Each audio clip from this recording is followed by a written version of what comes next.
Our minds operate like sophisticated accounting systems when we experience hurt. Every slight gets carefully recorded, every injustice receives a precise emotional value, and every wound accumulates interest over time. This invisible ledger shapes how we navigate relationships, seek justice, and ultimately choose between revenge and forgiveness. Behind every family feud, every workplace conflict, and every international dispute lies a complex system of emotional mathematics that most people never consciously recognize. We carry these calculations with us everywhere we go. The friend who betrayed our trust receives a negative balance that affects every future interaction. The colleague who took credit for our work gets entered into our mental spreadsheet with compound interest accumulating daily. The family member who disappointed us at a crucial moment becomes a permanent liability in our emotional portfolio. These unconscious calculations influence who we trust, who we avoid, who we help, and who we secretly hope will suffer some karmic justice. Understanding this hidden mathematics reveals why humans struggle so profoundly with forgiveness and why revenge feels so intoxicatingly satisfying. The fascinating truth is that our brains evolved these accounting systems for survival in small tribal groups, where reputation and reciprocity meant life or death. But in our modern world of complex relationships and global connections, these ancient calculation methods often create more problems than they solve. The emotional mathematics that once protected our ancestors now trap us in cycles of resentment that can last decades or even generations. Yet the same scientific understanding that reveals how these systems work also points toward more sophisticated equations for human flourishing. Part 1. The Architecture of Emotional Debt. When someone wrongs us, our brains immediately begin an accounting process that operates with remarkable precision and complexity, but follows rules that would horrify any trained accountant. Unlike financial ledgers that deal in objective currencies, our emotional accounting systems assign values based on a bewildering array of subjective factors that can transform identical actions into vastly different emotional debts. A harsh word from a stranger might register as a minor expense, barely worth recording. The exact same word from a beloved friend becomes a major liability that can destabilize our entire emotional portfolio. Our minds do not simply catalogue what happened, but rather create elaborate valuations based on who did it, when they did it, how they did it, why we think they did it, and what it means for our fundamental sense of safety and worth in the world. This invisible pricing system shapes every relationship we have. The valuation process begins with what psychologists call the relationship premium. Actions from people we love and trust carry exponentially higher emotional values than identical behaviors from casual acquaintances or strangers. When a romantic partner forgets our birthday, our emotional accounting system calculates not just the disappointment of the missed celebration, but the implications for how much we matter to them, whether they truly know us, if our relationship is deteriorating, and what this predicts about future care and attention. The simple oversight gets multiplied by trust, expectation, vulnerability, and hope to create an emotional debt that might exceed anything recorded in our ledger with people we barely know. This relationship premium explains why family conflicts feel so devastatingly expensive, while similar disagreements with co-workers might barely register as minor transactions. The people with the greatest access to our emotional accounts have the power to create the largest debts. Context and timing function as emotional interest rates that can dramatically inflate or reduce the value of any particular offence. Criticism delivered during a moment of vulnerability gets calculated at premium rates. Being dismissed when we are already struggling feels exponentially more costly than the same dismissal during a period of confidence and success. Public humiliation receives higher emotional valuation than private correction because it includes not just the direct hurt but the compound interest of social embarrassment, reputation damage, and the ongoing anxiety about what others now think of us. A betrayal during a crisis carries emergency surcharges that can multiply the base emotional cost by factors of 10 or more. Our accounting systems recognize that timing is everything when calculating the true price of human cruelty or kindness. Cultural background and personal history create what we might call emotional exchange rates that determine how different types of hurts translate into actual psychological impact.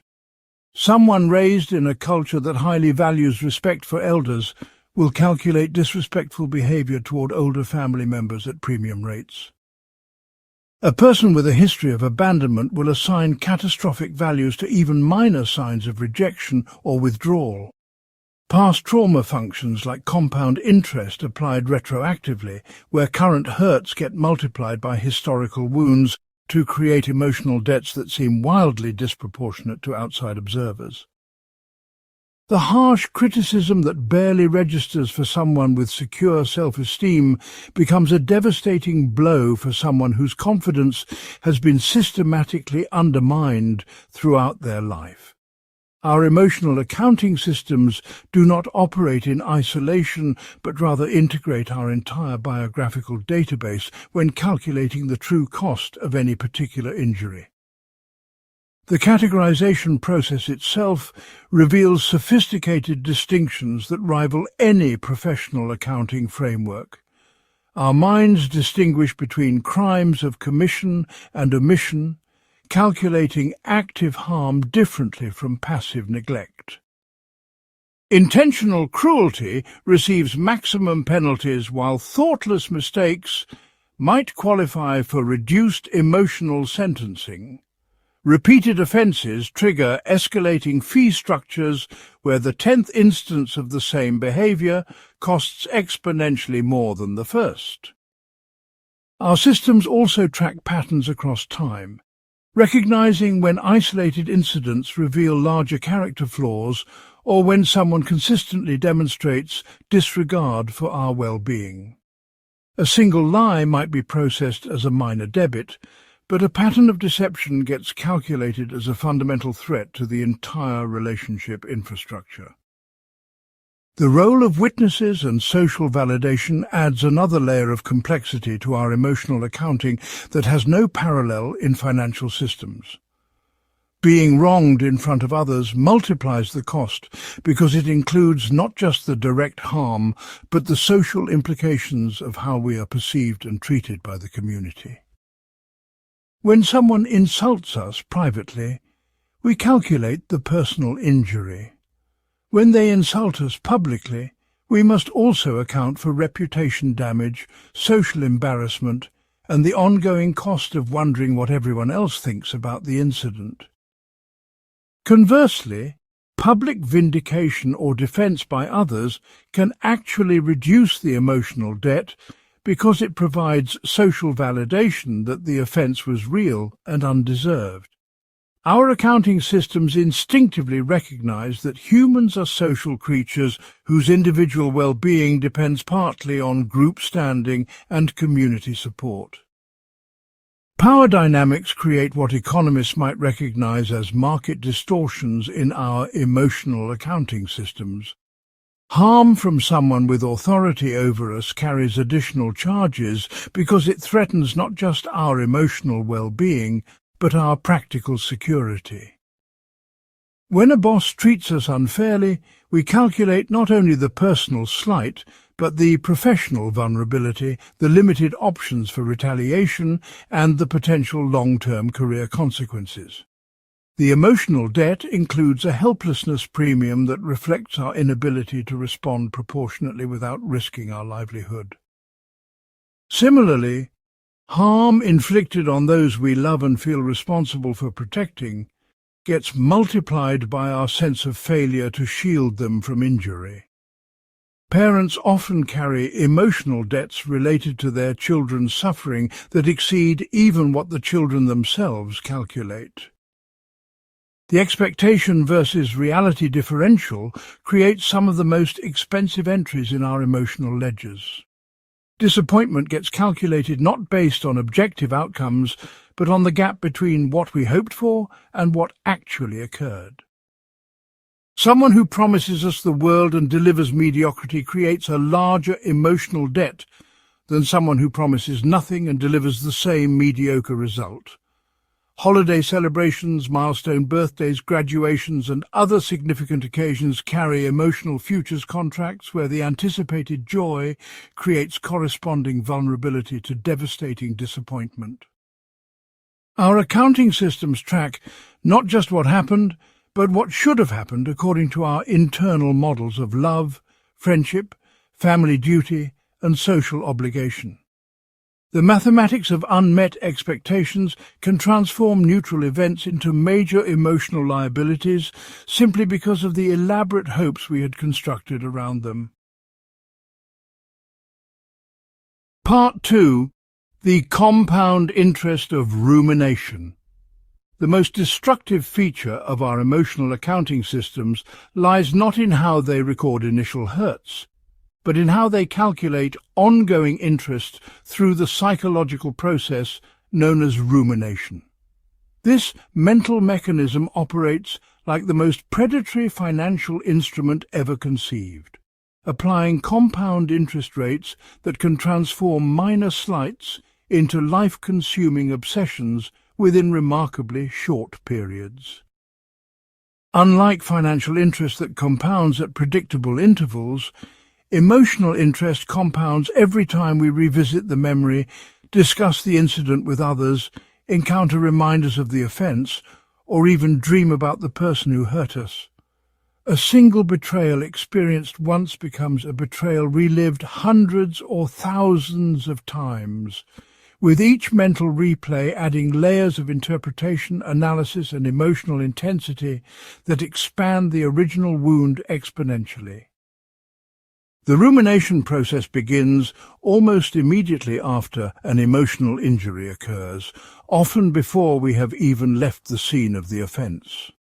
Our minds start replaying the incident, analysing what happened, imagining what we should have said or done differently, and calculating the implications for our future relationship with the offender.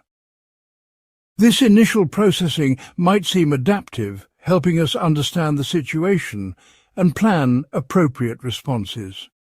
But psychological research reveals that rumination quickly becomes a self-perpetuating cycle that generates far more emotional pain than it resolves.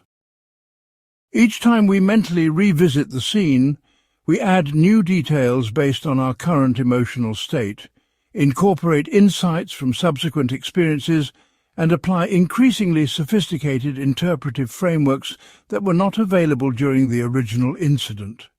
The hurt that was manageable in the moment becomes unbearable through accumulated mental interest.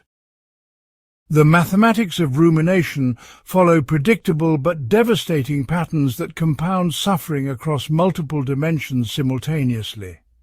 Temporal amplification occurs when we imagine how the offence will affect our future, projecting current pain forward through months or years of anticipated consequences. A colleague who takes credit for our work does not just steal recognition for that single project, but potentially undermines our entire career trajectory.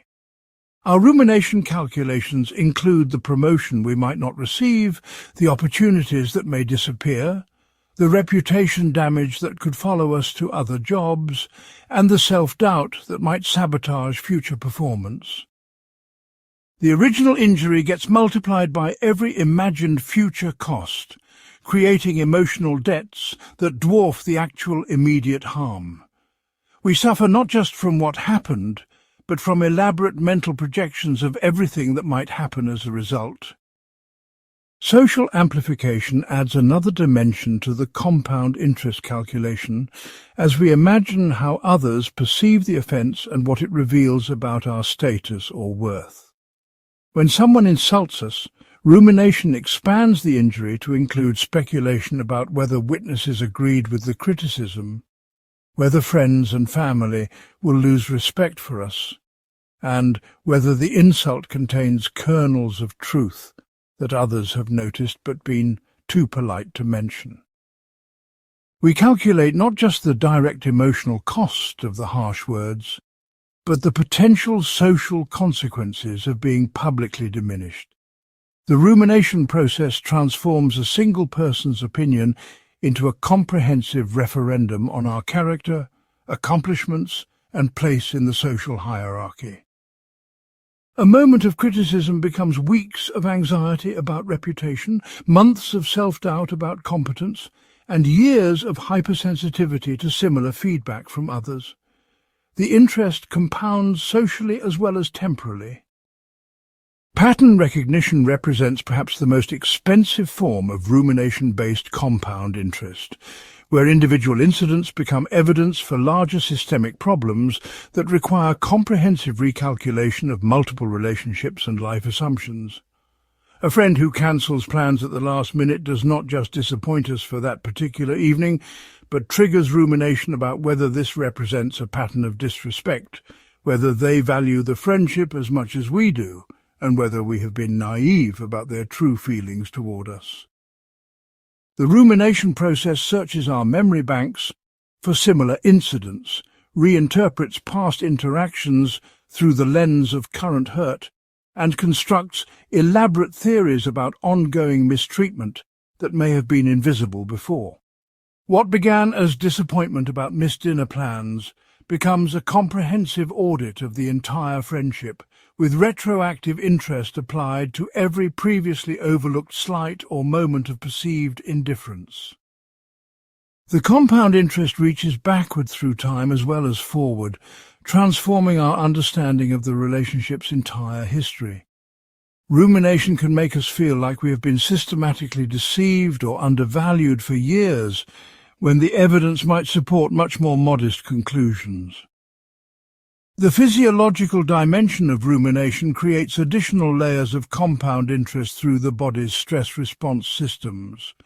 Each time we mentally replay an emotional injury, our nervous system reactivates as if the offense were happening again in real time. Heart rate increases, stress hormones flood our bloodstream, muscle tension builds, and sleep patterns become disrupted. These physical responses create their own secondary costs that get added to our emotional accounting ledger. We suffer not just from the original psychological injury, but from the accumulated physical toll of reliving it repeatedly through rumination. Chronic stress from unresolved emotional debts contributes to headaches, digestive problems, immune system suppression, and cardiovascular strain that transform psychological wounds into legitimate health concerns.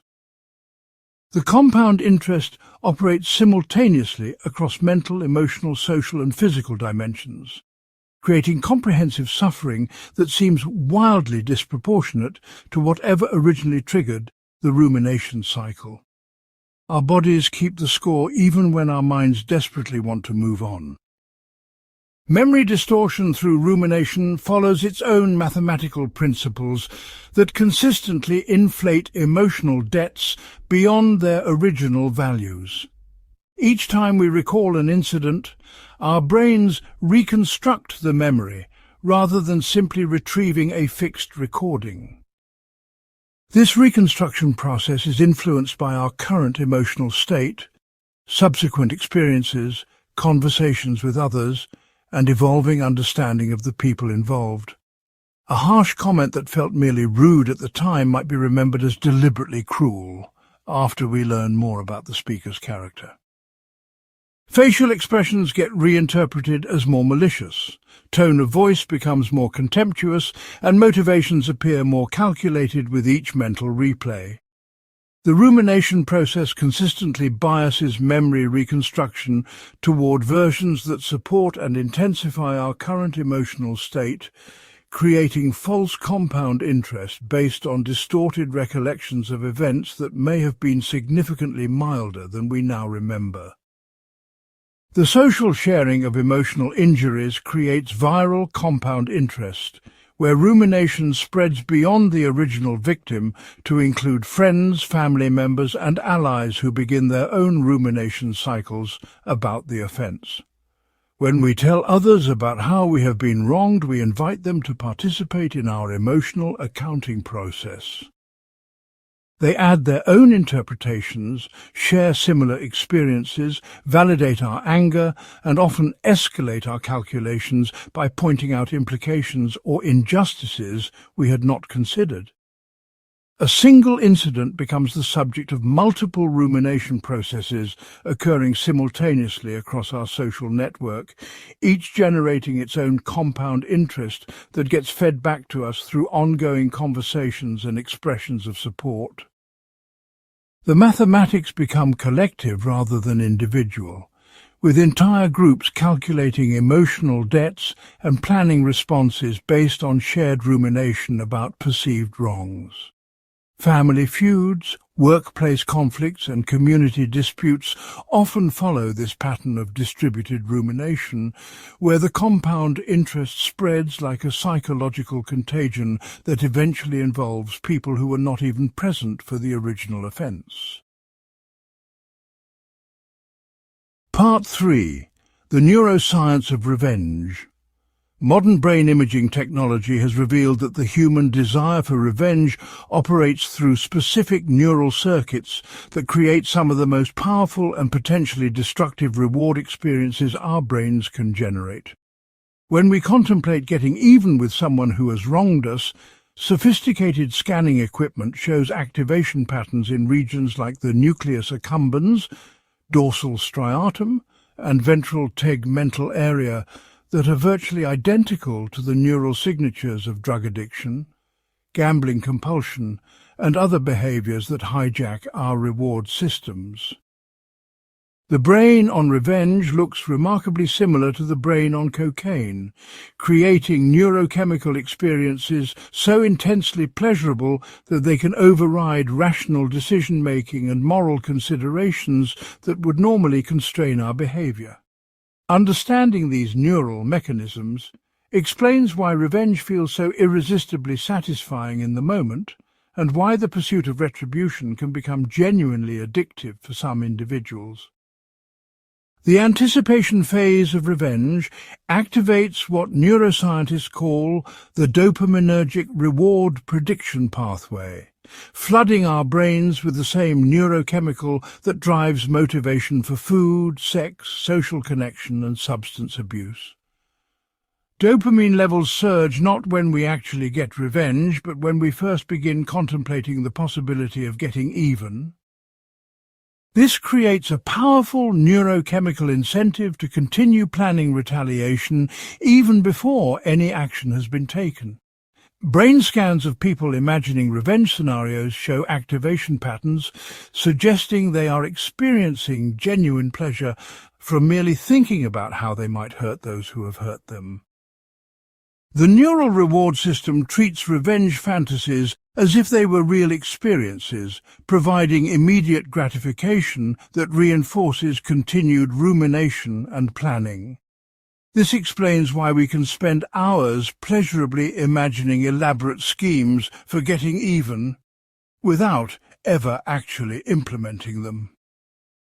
The neurochemical payoff occurs during the planning phase, making revenge thoughts intrinsically rewarding, regardless of whether they lead to actual retaliation. Our brains evolved to find satisfaction in the mere contemplation of justice.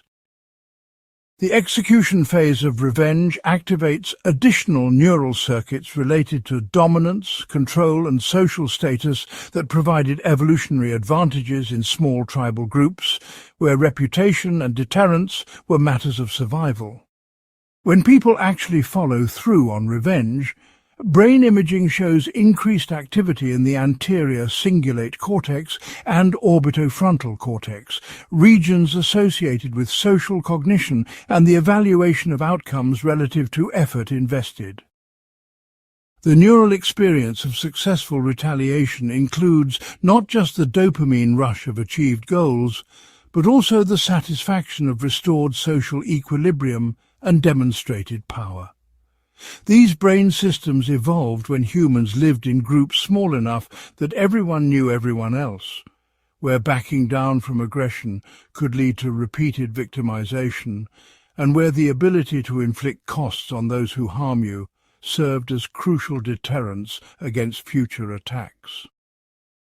Modern revenge activates ancient neural programs designed for environments where reputation for toughness meant the difference between social integration and dangerous isolation. The pleasure we feel from getting even reflects deep evolutionary programming that once served vital survival functions. However, the same neural circuits that make revenge initially pleasurable also create a devastating pattern of diminishing returns that mirrors the progression of drug addiction through tolerance and escalation.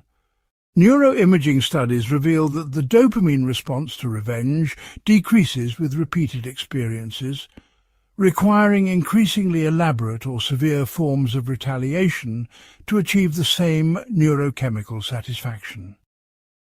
People who become habitual revenge seekers develop patterns remarkably similar to substance abusers, needing progressively more extreme actions to generate the neural rewards they experienced from milder retaliation early in their revenge careers. The brain adapts to revenge experiences by reducing sensitivity to dopamine, creating a neurochemical tolerance that drives escalation toward more dangerous and destructive forms of getting even. This explains why conflicts that begin with minor slights can spiral into devastating feuds, where the retaliation becomes completely disproportionate to the original offense. The neural reward system demands increasing doses of revenge to maintain the same level of satisfaction. The withdrawal phase following revenge reveals why retaliation so often fails to provide the lasting satisfaction people expect when they contemplate getting even. Brain scans taken hours or days after successful revenge show decreased activity in reward circuits and increased activation in regions associated with regret, anxiety, and social concern. The neurochemical high of achieved retaliation gives way to a complex mixture of guilt, fear of consequences, and often renewed rumination about whether the revenge was sufficient or appropriate. The dopamine system that created intense pleasure during the anticipation and execution phases becomes depleted, leaving people feeling worse than they did before they got revenge. This creates what researchers call the revenge paradox, where the very action that promised to resolve emotional pain actually generates new forms of psychological distress. The neural aftermath of revenge often includes activation of the default mode network associated with self-reflection and moral evaluation, generating regret and anxiety that can be more psychologically costly than the original injury. Our brains seem designed to enjoy revenge in the moment but suffer for it afterward. The neurochemical mathematics consistently favor forgiveness over retaliation when calculated across longer time horizons. Inhibitory control mechanisms in the prefrontal cortex normally serve as neurological brakes that prevent us from acting on every revenge impulse our limbic systems generate. Brain imaging shows that people with stronger connections between the ventrolateral prefrontal cortex and emotional processing centers are significantly less likely to engage in retaliatory behavior even when they experience strong urges for revenge.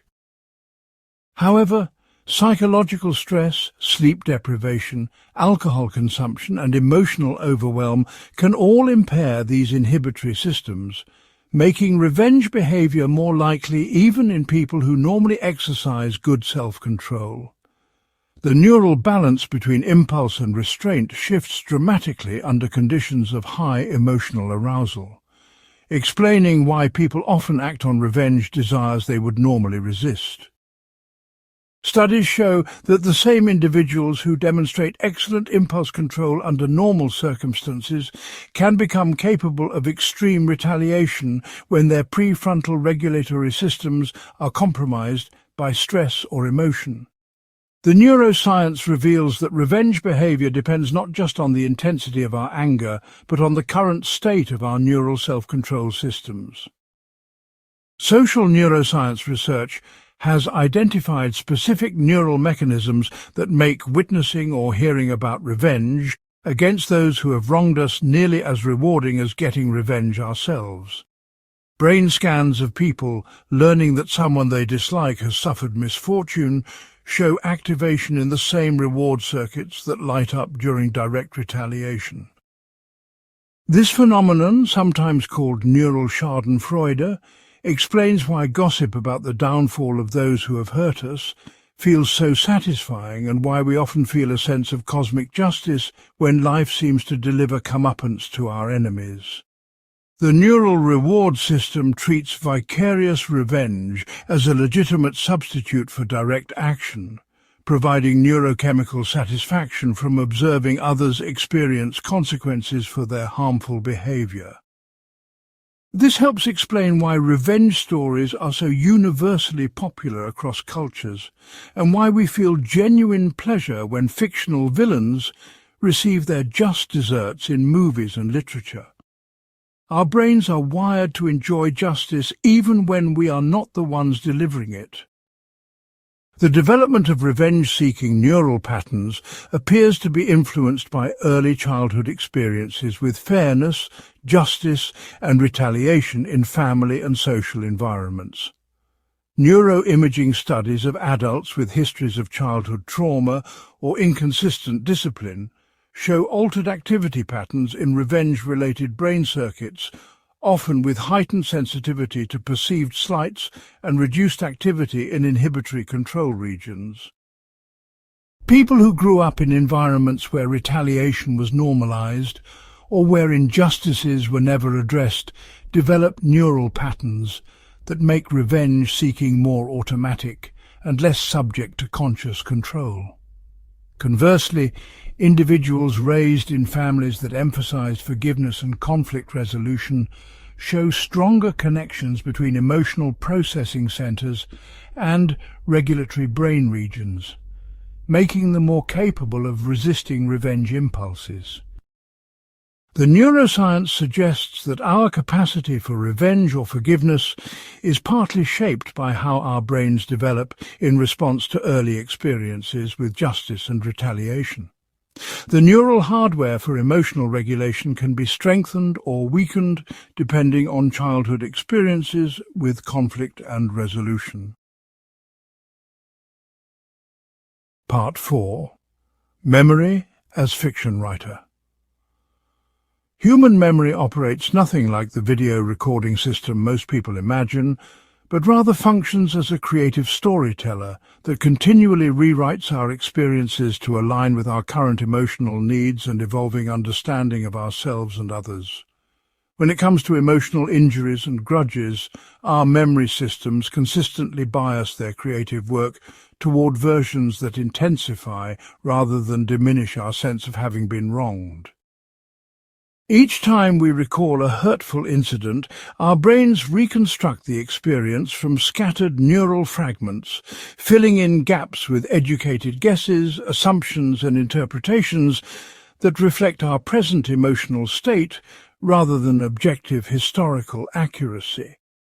This memory reconstruction process systematically inflates emotional debts by making past hurts seem more severe, more intentional, and more personally targeted than they actually were at the time they occurred.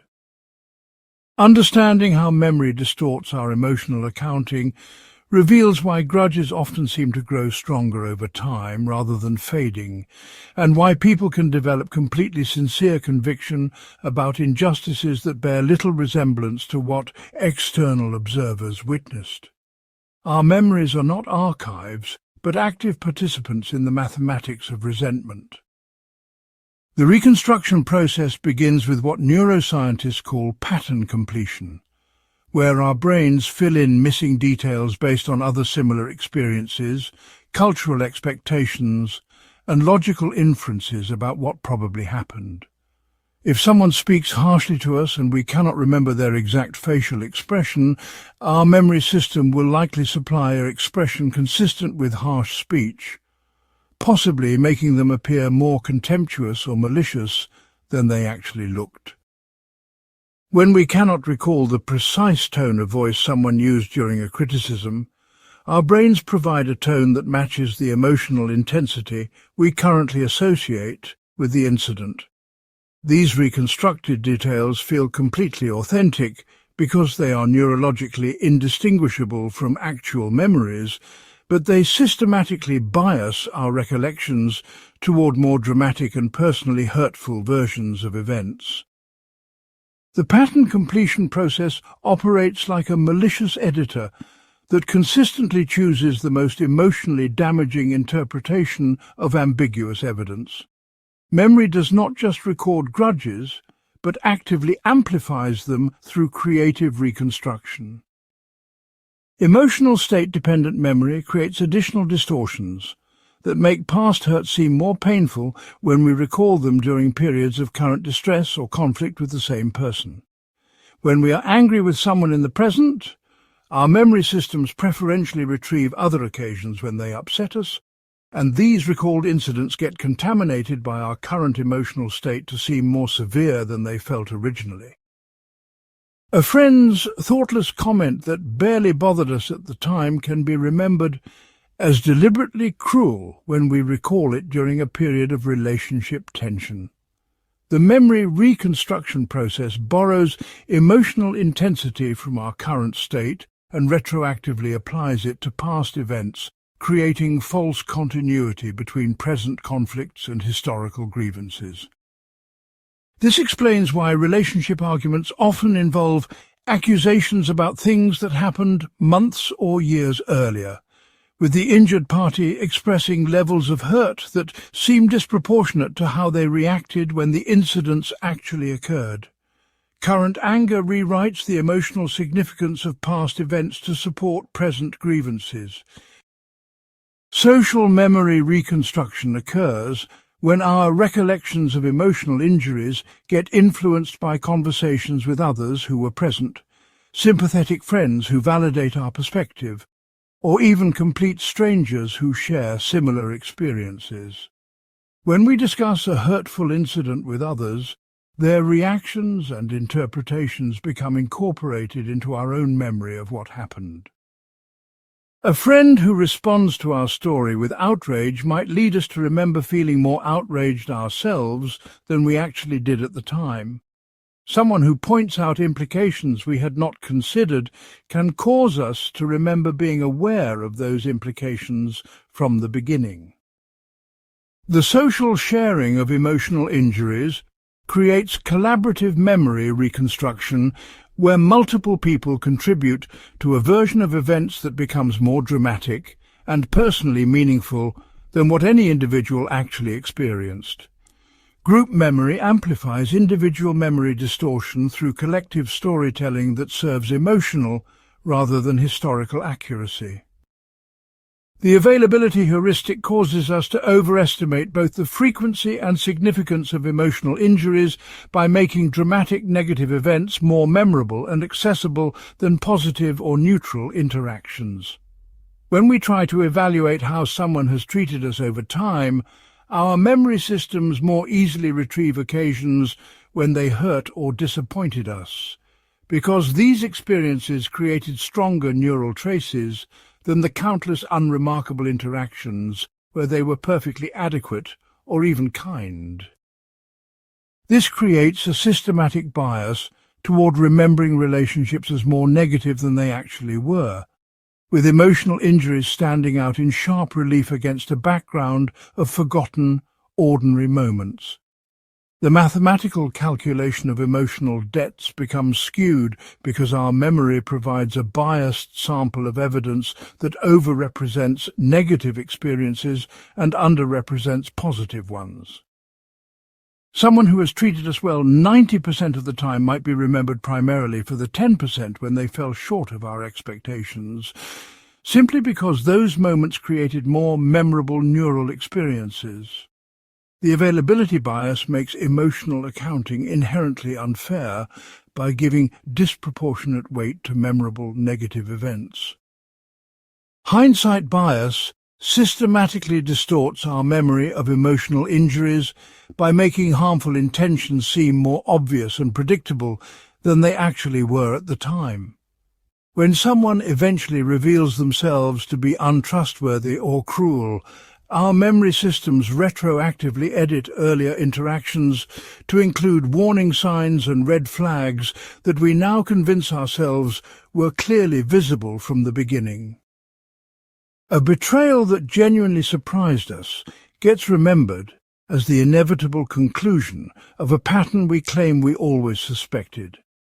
This hindsight reconstruction serves our psychological need to believe we are better at detecting deception and predicting human behavior than we actually are, but it also inflates the emotional debt by making past injuries seem more deliberately calculated and personally targeted.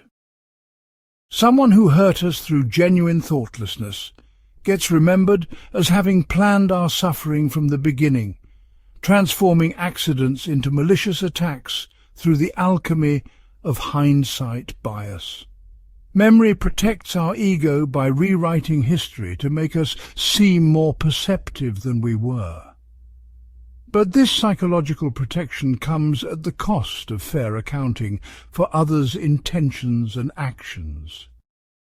Peak end rule distortion causes us to remember emotional experiences based primarily on their most intense moments and how they concluded, rather than their overall duration or average intensity. A relationship that included many positive interactions but ended badly gets remembered primarily for its worst moments and bitter conclusion. A friendship that lasted years gets psychologically reduced to the fight that ended it, with our memory systems focusing on peak moments of hurt and anger while discounting the accumulated positive experiences that preceded the final conflict. This creates profoundly unfair emotional accounting, where years of kindness and support get outweighed by days or even hours of conflict simply because peak emotions and endings carry disproportionate psychological weight. The peak end rule explains why former friends can speak about each other with such bitterness despite having shared genuine affection for extended periods, and why people often feel that discovering someone's character flaws retroactively ruins all their previous positive experiences with that person. Memory mathematics consistently overweight dramatic endings at the expense of ordinary middle chapters. Motivated reasoning creates systematic memory distortions where our recollections gradually shift to support conclusions we have already reached about someone's character or our relationship with them. If we decide that someone does not truly care about us, our memory systems begin preferentially retrieving evidence that supports this conclusion while suppressing or reinterpreting contrary evidence. Acts of genuine kindness get remembered as manipulative attempts to assuage guilt or maintain appearances. Expressions of concern get reframed as intrusive boundary violations. Generous gestures get recalled as calculated attempts to create obligation or control our behavior. The memory reconstruction process serves our current emotional narrative by selectively editing past experiences to create coherent but often inaccurate stories about patterns of mistreatment or neglect. Motivated reasoning transforms memory from a historical record into a psychological advocacy system that builds the strongest possible case for whatever we currently want to believe about others and ourselves. Our memories become lawyers, arguing for predetermined conclusions rather than witnesses testifying about actual events. Part 5. The Theatre of Revenge Fantasies. The human imagination serves as a private theatre where we rehearse elaborate revenge scenarios with the obsessive dedication of method actors preparing for the performance of a lifetime. These mental productions feature ourselves as the wronged protagonist seeking righteous justice, complete with detailed scripts for how we will confront our enemies, devastating dialogue we will deliver to expose their hypocrisy, and satisfying conclusions where they suffer appropriate consequences for their crimes against us. Revenge fantasies operate as both psychological pressure, release valves, and neurochemical reward systems, providing immediate gratification for our desire for justice while simultaneously reinforcing and intensifying our emotional investment in past grievances. The quality and sophistication of these imaginary revenge scenarios often far exceed anything we could realistically implement, creating expectations for dramatic satisfaction that real-world retaliation almost never fulfills. Understanding the psychology of revenge fantasies reveals how our imagination both helps us cope with emotional injuries and traps us in cycles of resentment that can dominate our mental life for months or years after the original offence occurred. The theatre of the mind becomes both sanctuary and prison for those carrying emotional debts they cannot forgive.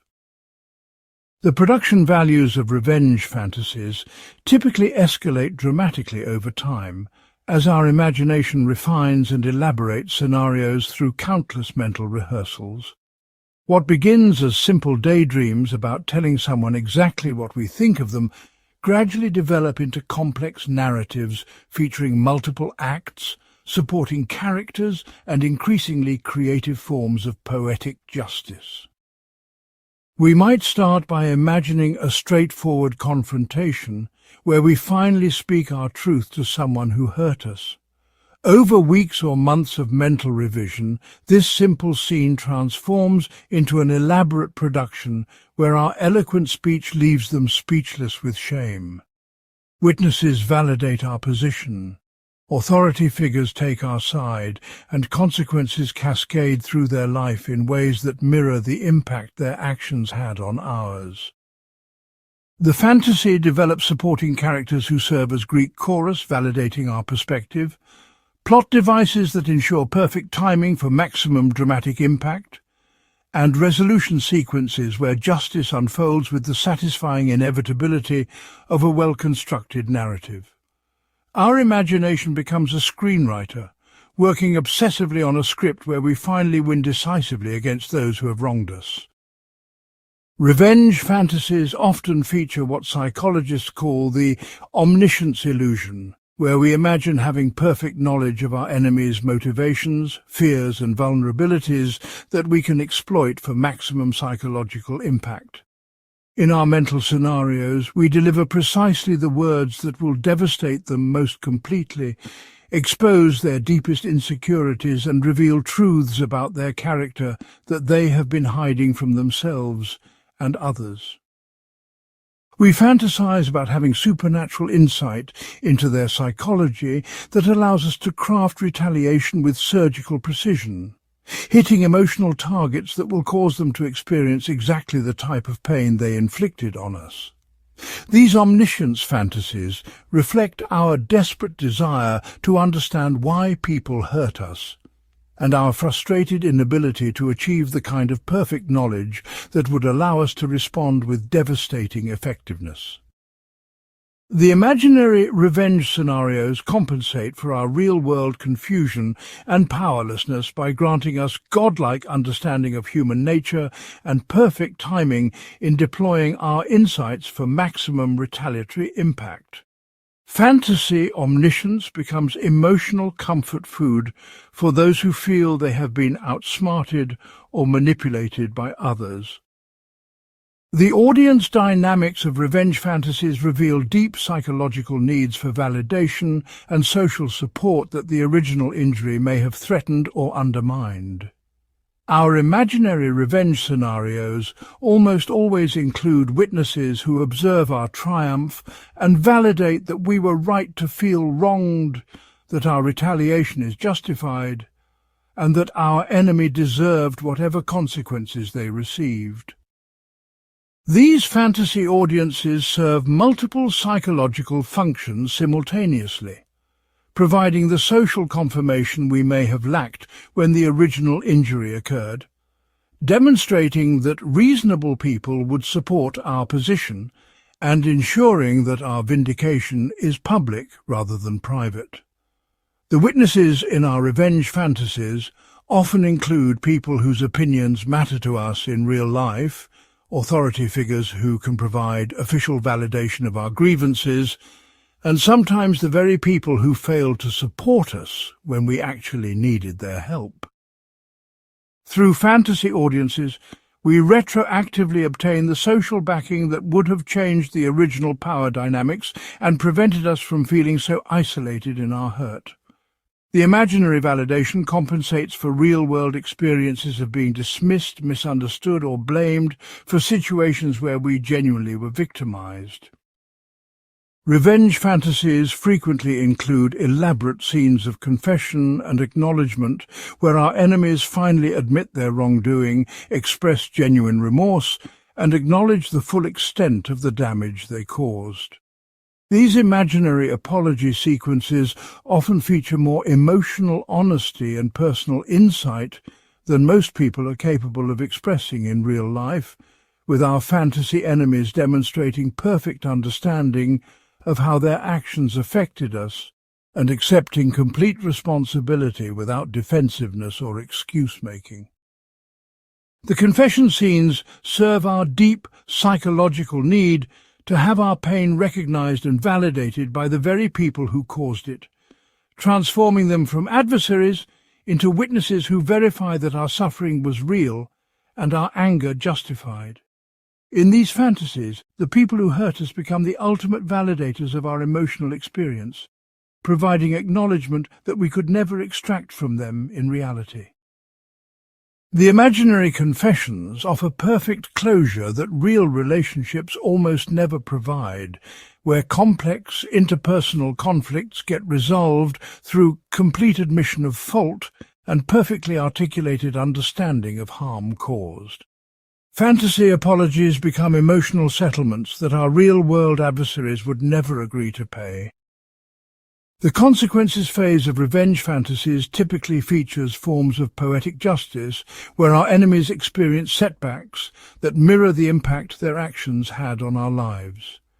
If someone damaged our reputation, we imagine scenarios where their own credibility gets destroyed through exposure of their hypocrisy or incompetence. If someone betrayed our trust, we fantasize about them being abandoned by people they depend on when they most need support. If someone humiliated us publicly, we envision their own public embarrassment under circumstances that demonstrate their character flaws to everyone who once respected them. These poetic justice sequences reflect our deep desire for moral equilibrium in a universe that often seems to reward bad behavior and punish virtue.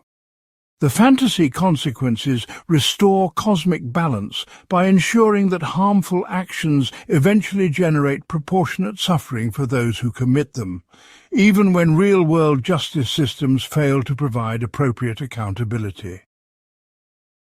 Through imaginary poetic justice, we temporarily repair our faith in fairness and moral order that the original injury may have damaged.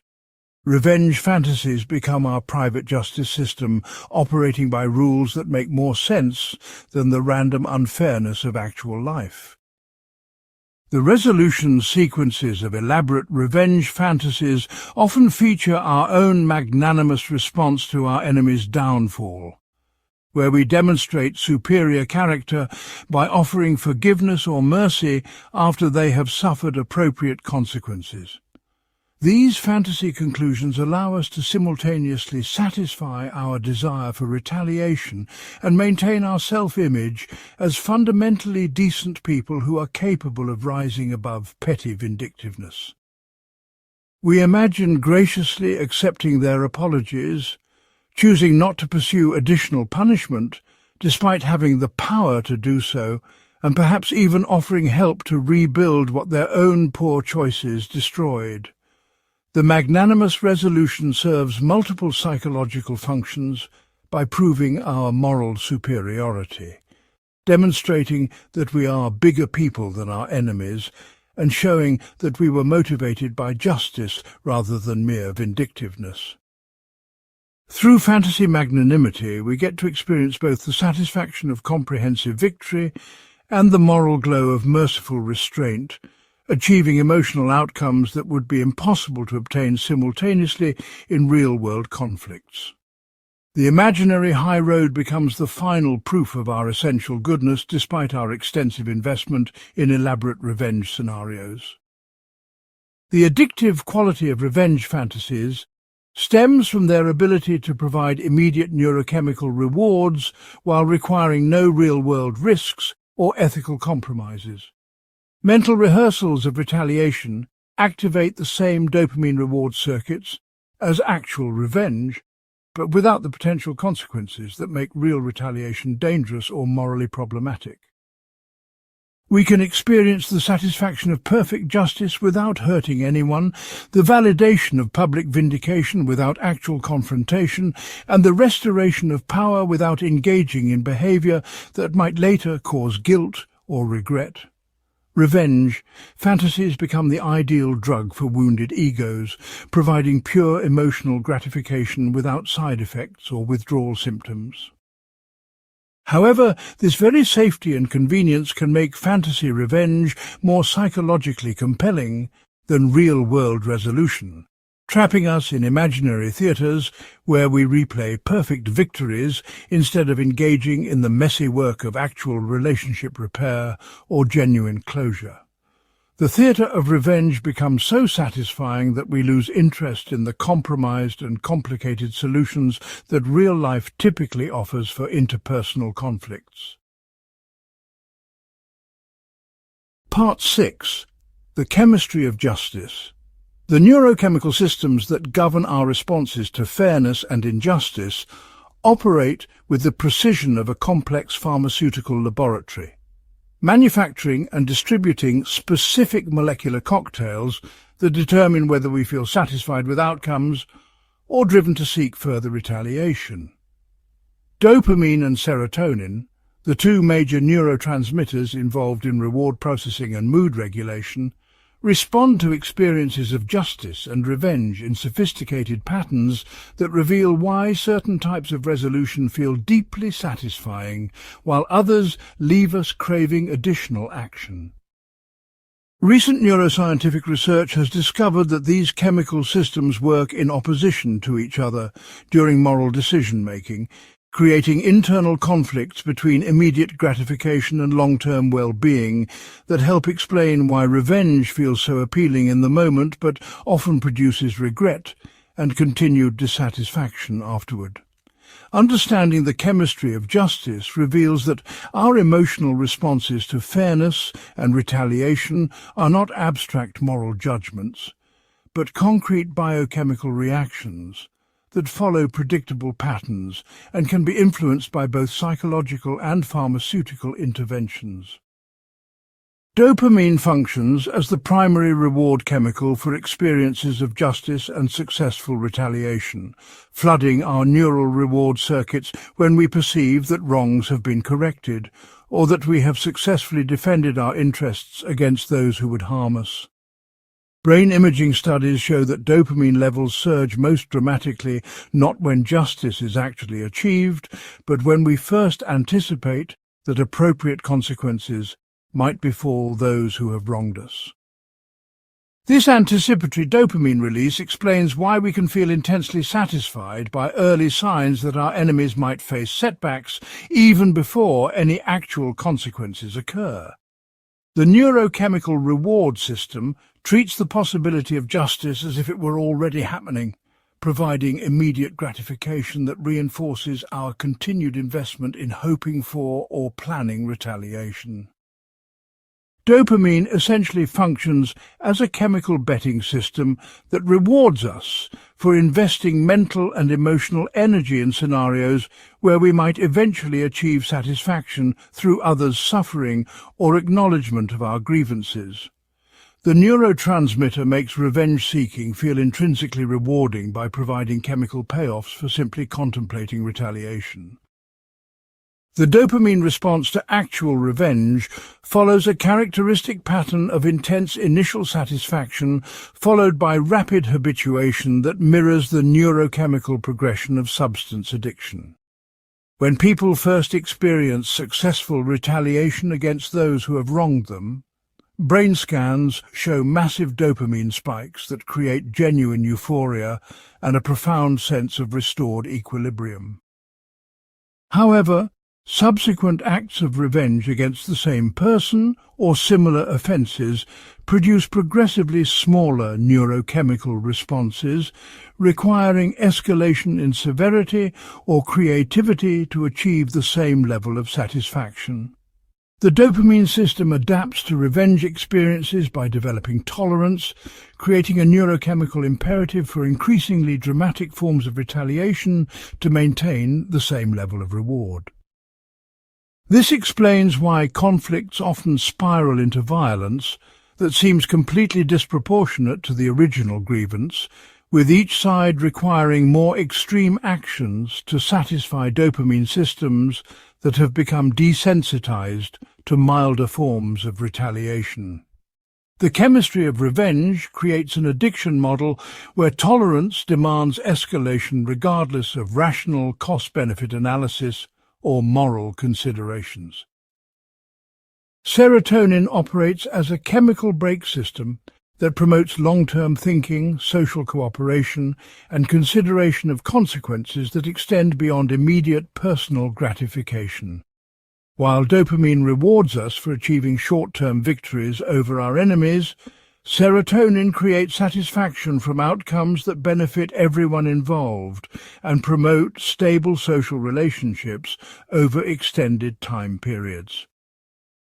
Neurochemical studies reveal that serotonin and dopamine often work in direct opposition during moral decision-making, with dopamine pushing for immediate retaliation while serotonin generates discomfort about potential negative consequences of revenge. People with naturally higher serotonin activity show greater capacity for forgiveness and more concern about how their actions might affect others, while those with dominant dopamine systems are more likely to pursue immediate gratification through retaliation. The chemical balance between these neurotransmitter systems partly determines whether individuals will prioritize short-term satisfaction from revenge or long-term benefits from forgiveness and reconciliation. Brain chemistry influences moral decision-making in ways that most people never consciously recognize. Stress hormones like cortisol and adrenaline create additional chemical complexity by amplifying both the intensity of revenge desires and the potential regret that follows retaliatory actions. When we are emotionally activated by injustice or threat, our stress response systems flood the brain with chemicals that enhance focus and energy while simultaneously impairing judgment and long-term thinking. Elevated cortisol makes perceived slights feel more threatening and urgent, increasing the neurochemical rewards associated with defensive or retaliatory responses. However, chronic stress also depletes the neurotransmitter systems responsible for impulse control and moral reasoning, making us more likely to act on revenge impulses we would normally resist. The stress chemistry of ongoing conflict creates a vicious cycle where unresolved grievances generate chronic elevation of hormones that make resolution more difficult by impairing the very brain systems needed for forgiveness and perspective-taking. Stress chemicals make revenge feel more necessary while simultaneously undermining our capacity for the complex thinking required to break cycles of retaliation.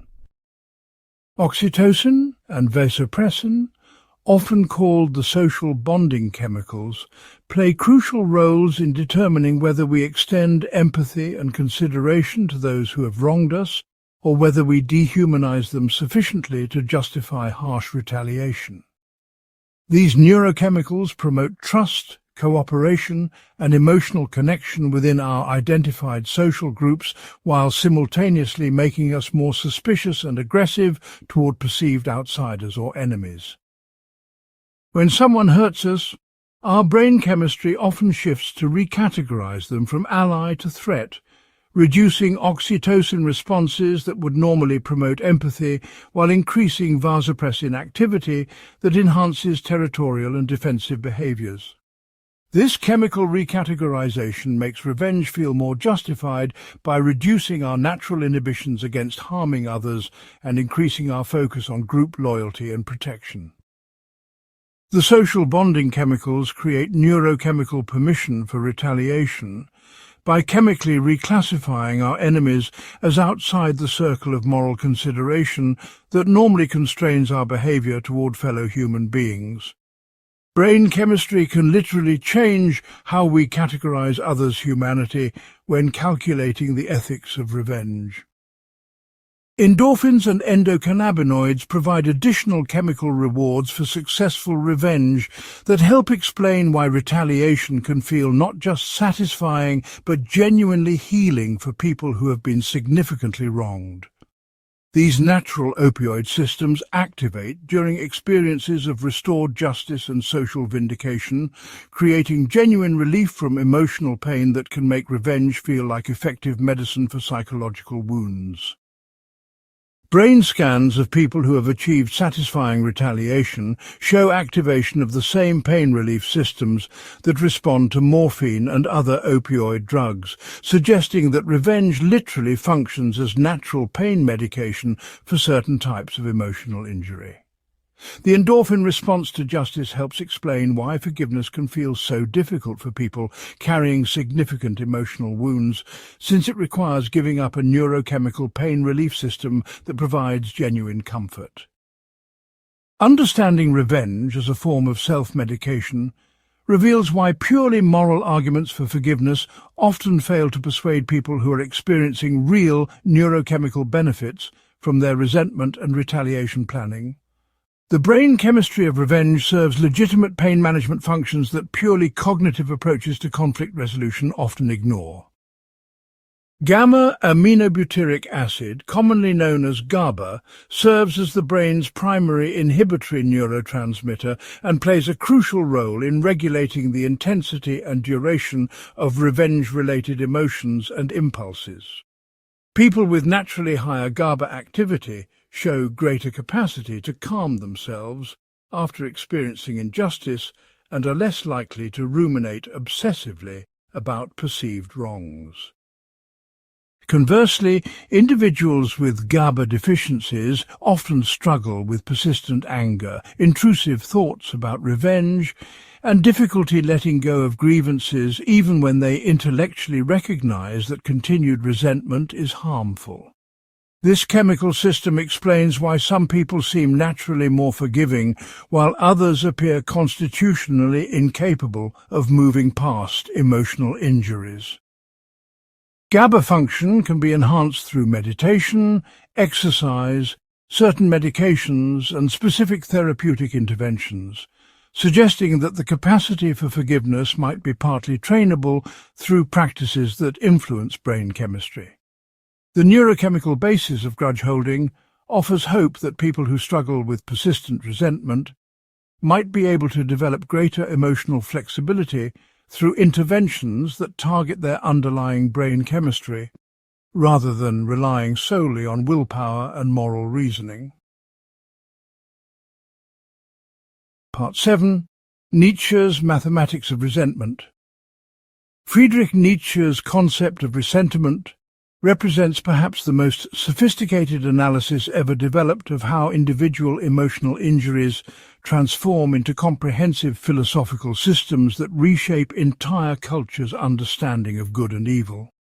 Unlike simple anger that seeks immediate resolution through direct action, resentment emerges when people are too weak, powerless, or constrained to retaliate against those who harm them, forcing them to develop elaborate internal accounting systems that revalue their inability to strike back as moral superiority. Nietzsche recognized that resentment operates as a form of creative mathematics, where the powerless recalculate the entire moral universe to transform their weakness into virtue and their enemy's strength into vice. This psychological alchemy converts frustrated revenge impulses into moral frameworks that can persist for centuries, influencing literature, politics, religion, and social movements long after the original injuries that sparked them have been forgotten. Understanding Nietzschean resentment reveals how personal grudges can evolve into cultural institutions and why certain forms of moral outrage contain hidden mathematics of unresolved emotional debt that continue compounding across generations. The philosophy of resentment exposes the bookkeeping behind some of humanity's most cherished values. The transformation from immediate anger to systematic resentment begins when direct retaliation becomes impossible due to power imbalances, social constraints, or practical limitations that prevent the injured party from striking back proportionately. When a slave cannot physically resist a master's cruelty, when a worker cannot challenge an abusive boss without losing employment, when a child cannot fight back against parental injustice, the natural impulse for revenge gets redirected into internal psychological processes that seek satisfaction through reinterpretation rather than action. Nietzsche observed that this redirection creates a fundamental split between external powerlessness and internal authority, where people who cannot control their circumstances claim superior understanding of moral truth. The inability to achieve justice through force becomes reframed as the moral wisdom to transcend force entirely. Resentment mathematics transforms practical weakness into ethical superiority by recalculating the entire value system that originally defined strength and weakness, success and failure, winner and loser. The powerless become the morally powerful through philosophical alchemy that inverts conventional hierarchies. The creative phase of resentment involves what Nietzsche called the fabrication of ideals, where frustrated revenge impulses generate entirely new value systems that condemn the very qualities and behaviors that the resentful person cannot successfully embody or achieve. If physical strength and dominance are beyond reach, resentment mathematics recalculates them as morally inferior to gentleness and submission. If wealth and material success seem unattainable, they get redefined as spiritual corruption that prevents access to higher forms of fulfillment. If social confidence and charisma feel impossible to develop, they become reinterpreted as superficial vanity that distracts from deeper authenticity. The resentment process systematically inverts every value system that makes the resentful person feel inadequate, creating comprehensive moral frameworks where their limitations become virtues and their enemies' advantages become sins.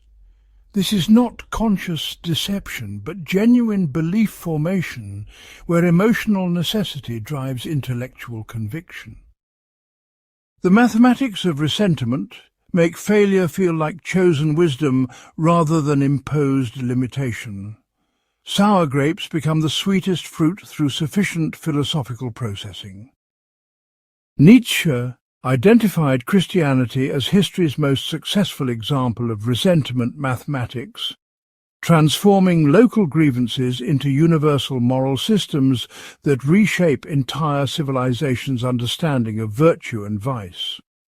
The early Christian emphasis on loving enemies, turning the other cheek and finding blessedness in poverty, emerged from communities that lacked the power to resist Roman oppression through conventional means. Unable to achieve justice through strength, wealth, or political influence, these communities developed theological mathematics that recalculated worldly success as spiritual failure and earthly suffering as divine favor. The powerless became the chosen people through religious accounting that transformed their disadvantages into evidence of God's special regard. Nietzsche argued that this represents resentiment's masterpiece of creative bookkeeping, where an entire species' moral instincts get redirected toward valuing precisely those qualities that the strong naturally despise or ignore.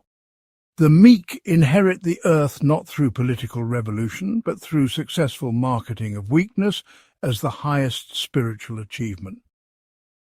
Christian resentment mathematics proved so effective that they eventually conquered the very Roman Empire that originally oppressed their creators. The emotional accounting of the powerless became the moral foundation of Western civilization. The psychological mechanism that Nietzsche called the ascetic ideal represents resentiment's most sophisticated form of internal revenge against life itself, when no external targets remain available for retaliation.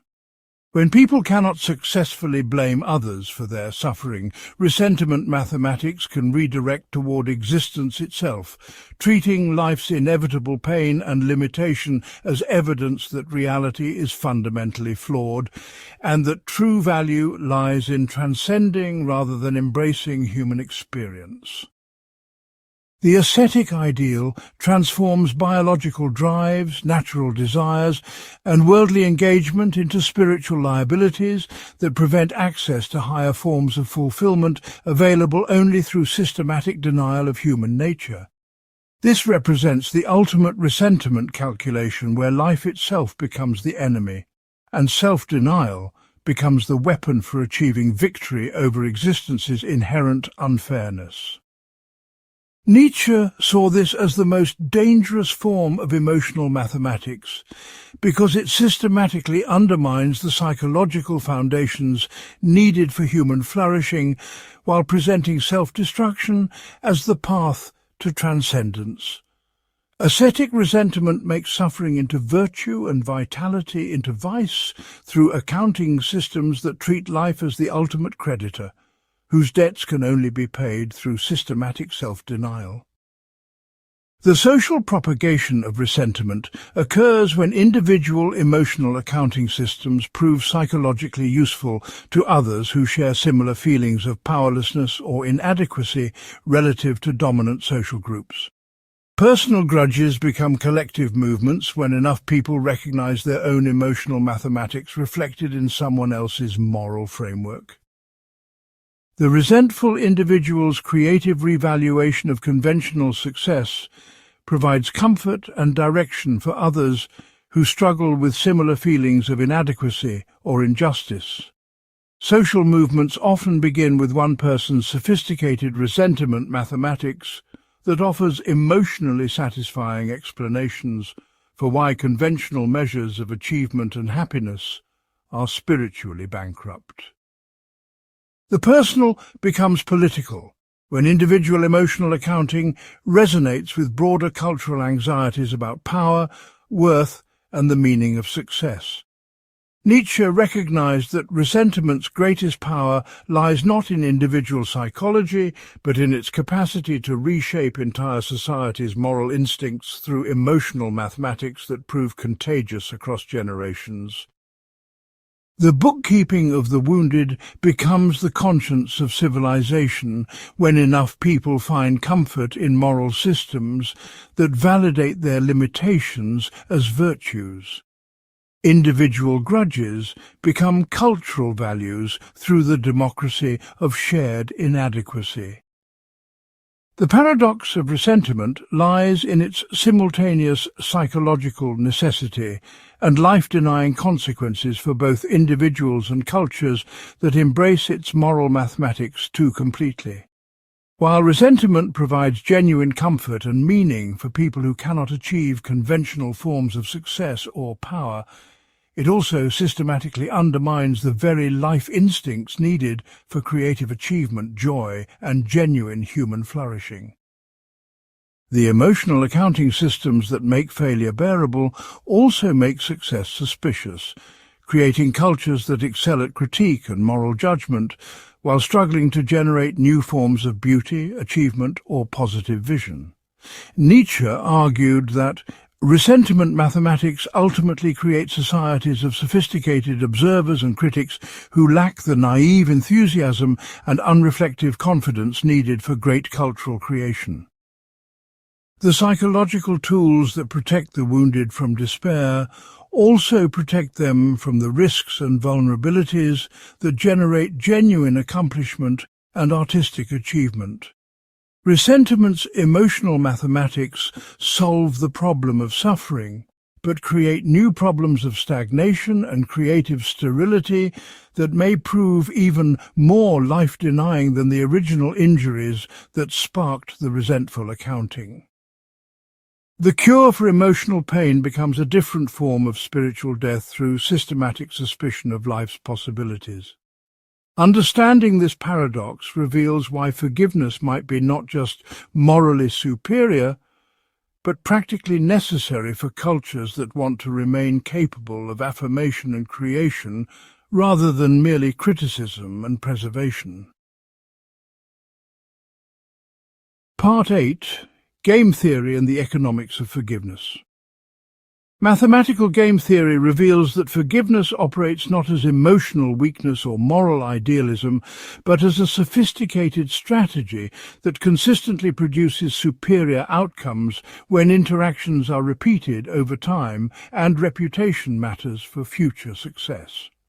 The mathematics of cooperation demonstrate that individuals and groups who can strategically combine appropriate retaliation with timely forgiveness outperform both unconditional pacifists and persistent aggressors in virtually every scenario that models real-world social dynamics.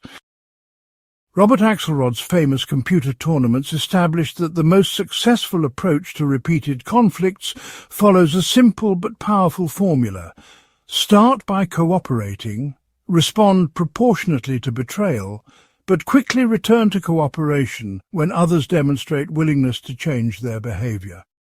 This mathematical insight transforms forgiveness from a purely moral question into a practical optimization problem, where the goal is maximizing long-term benefits for all parties rather than achieving short-term victories that might prove costly over extended time horizons. Understanding the game theory of forgiveness reveals why mercy often serves self-interest better than revenge, and why the mathematics of cooperation favor those who can strategically balance firmness with flexibility. The equations of human interaction reward neither doormats nor tyrants, but those who master the economics of proportional response and strategic reconciliation. The foundational insight of cooperation game theory emerges from analyzing what happens when the same individuals must interact repeatedly over extended periods, rather than meeting only once with no expectation of future encounters.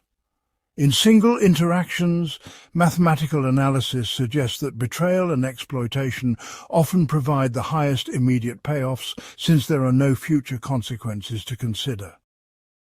However, when relationships involve ongoing interaction, the mathematics shift dramatically to favor strategies that build trust and encourage cooperation, because the long-term benefits of mutual support far exceed whatever can be gained through one-time exploitation.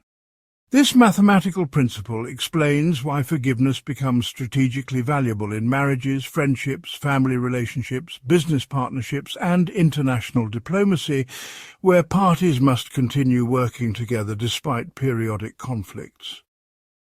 Game theory reveals that forgiveness is not altruistic sacrifice, but enlightened self-interest that recognizes how short-term generosity creates long-term advantages through enhanced cooperation and reduced conflict costs.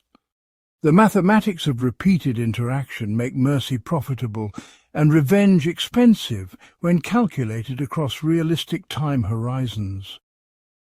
The famous tit-for-tat strategy that dominated Axelrod's tournaments demonstrates how simple rules can produce sophisticated outcomes that balance cooperation with self-protection in ways that encourage good behavior while discouraging exploitation.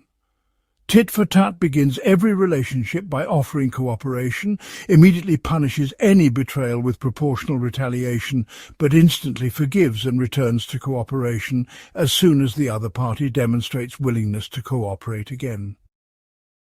This strategy proves mathematically superior because it is simultaneously nice, retaliatory, forgiving, and clear in ways that optimize long-term outcomes for everyone involved. The niceness component builds trust and encourages cooperation by signaling good intentions and willingness to create mutual benefits. The retaliatory component prevents exploitation by ensuring that harmful behavior receives immediate consequences that make betrayal unprofitable. The forgiveness component breaks cycles of revenge that would otherwise destroy the relationship's potential for future cooperation. The clarity component makes the strategy predictable and understandable so others can learn to cooperate effectively rather than struggling to decode mysterious or inconsistent responses. Mathematical analysis reveals that this combination of traits consistently outperforms pure aggression, pure pacifism, or complex strategies that try to be too clever for their own good. Generous tit-for-tat represents an evolutionary improvement that adds probabilistic forgiveness to handle the inevitable mistakes and misunderstandings that occur in real-world interactions where perfect information and flawless communication are impossible.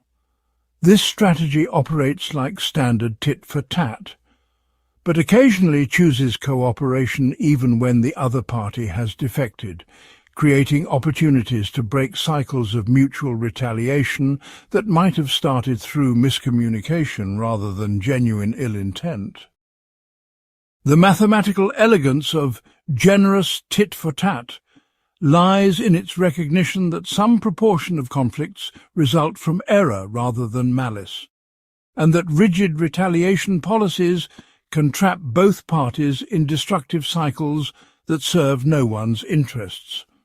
By building in calculated mercy, this strategy maintains the benefits of proportional response while creating escape hatches that allow relationships to recover from temporary breakdowns in cooperation.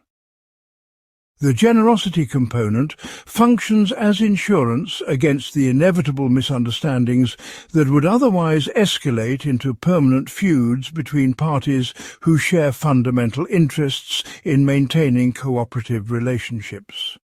Game theory mathematics demonstrate that strategic forgiveness actually strengthens rather than weakens the credibility of deterrent threats by showing that retaliation serves specific purposes rather than reflecting unchangeable hostility.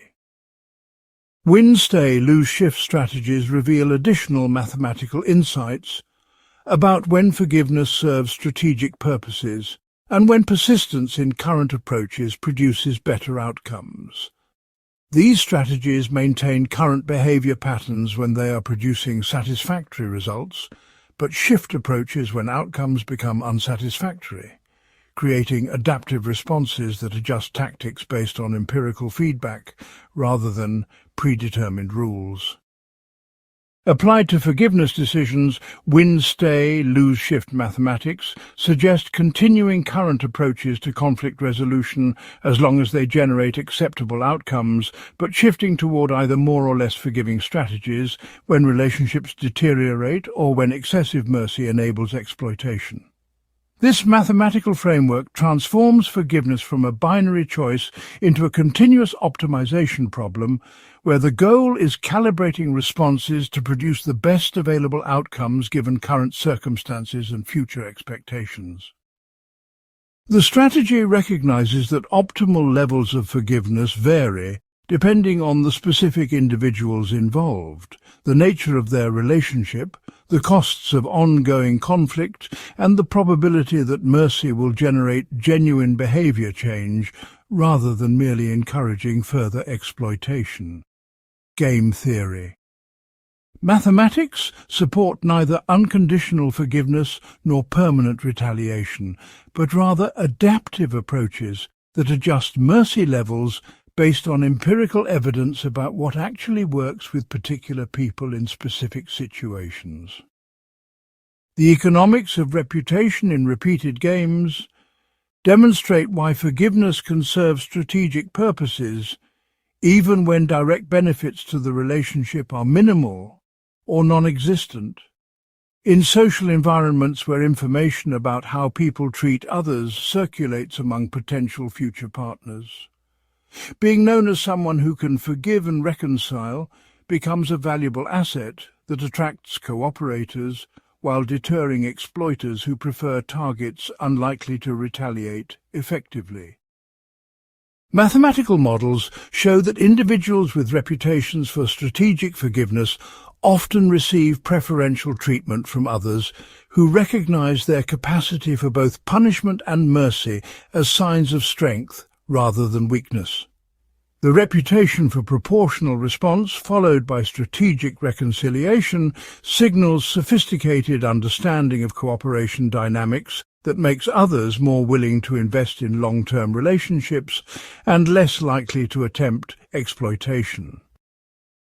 Game theory reveals that forgiveness can function as costly signaling that demonstrates confidence, security, and long-term thinking in ways that enhance social status and create opportunities for beneficial partnerships.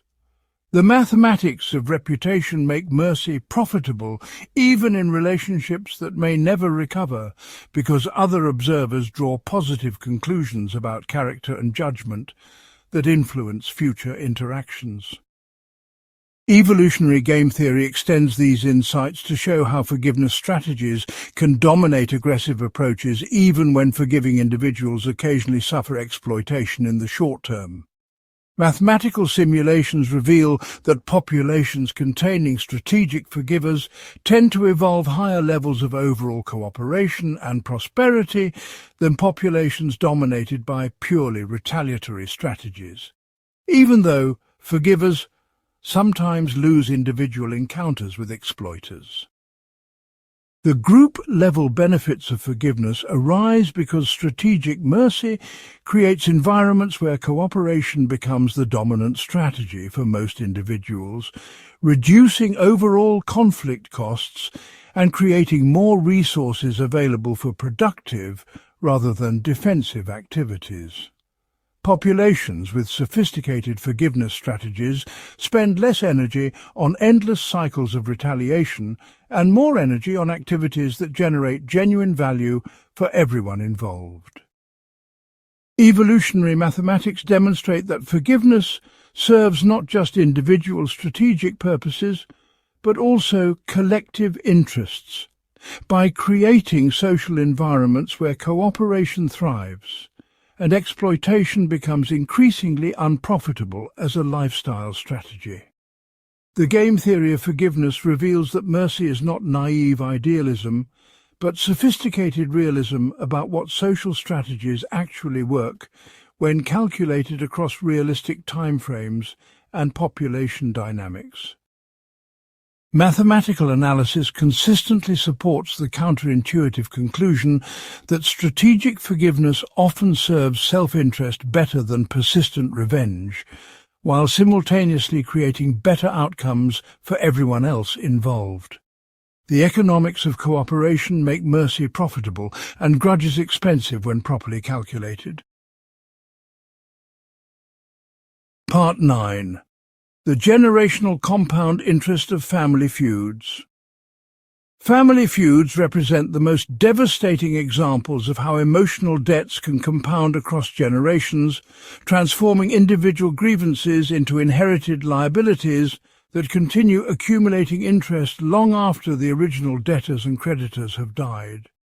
Unlike conflicts between unrelated individuals that typically end when the parties separate or pass away, family feuds create permanent emotional account balances that get transferred to children, grandchildren, and great-grandchildren who inherit both the resentments and the obligation to continue collecting on debts they did not incur. The mathematics of generational resentment follow principles of compound interest that would make financial advisors weep, where modest initial injuries grow into comprehensive hatred that can destroy family systems for decades or centuries through accumulated psychological interest that exceeds any rational calculation of the original harm. Understanding how family feuds operate reveals the most destructive potential of human emotional accounting systems and demonstrates why forgiveness becomes not just morally important, but practically essential for preventing minor conflicts from consuming entire family lineages. The compound interest of inherited grudges represents perhaps the most expensive emotional mathematics in human experience. Some debts are too costly to collect, even when they are entirely legitimate.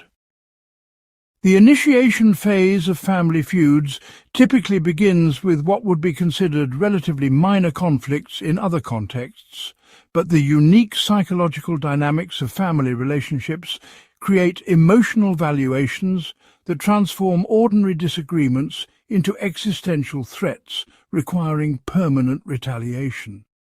A business dispute between brothers carries exponentially higher emotional weight than the same conflict between unrelated partners because family relationships involve expectations of loyalty, trust, and mutual support that business relationships do not require.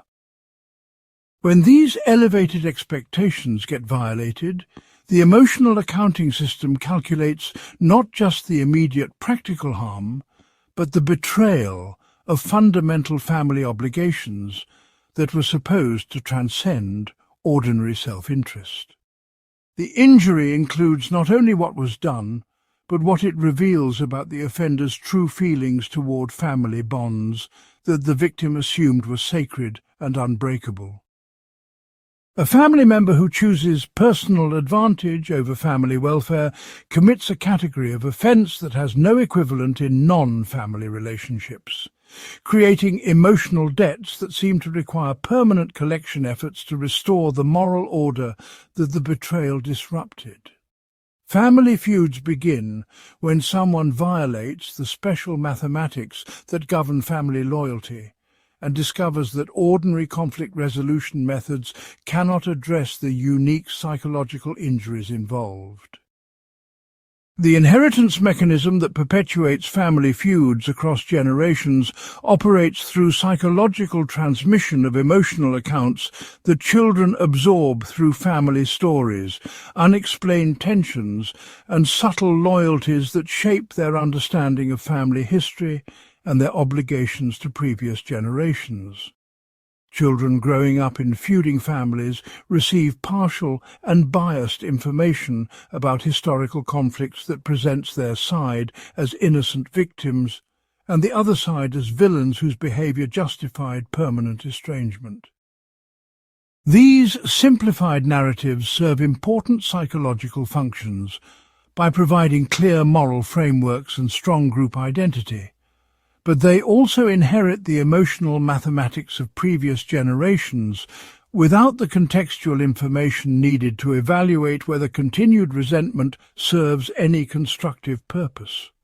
Children become stakeholders in conflicts they do not fully understand, carrying forward grudges based on incomplete information that gets further distorted through each retelling.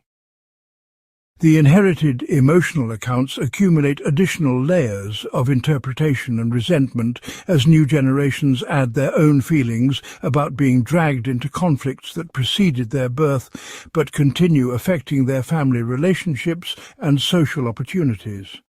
Generational transmission transforms historical grievances into current identity markers that define who belongs to which side of ongoing family warfare.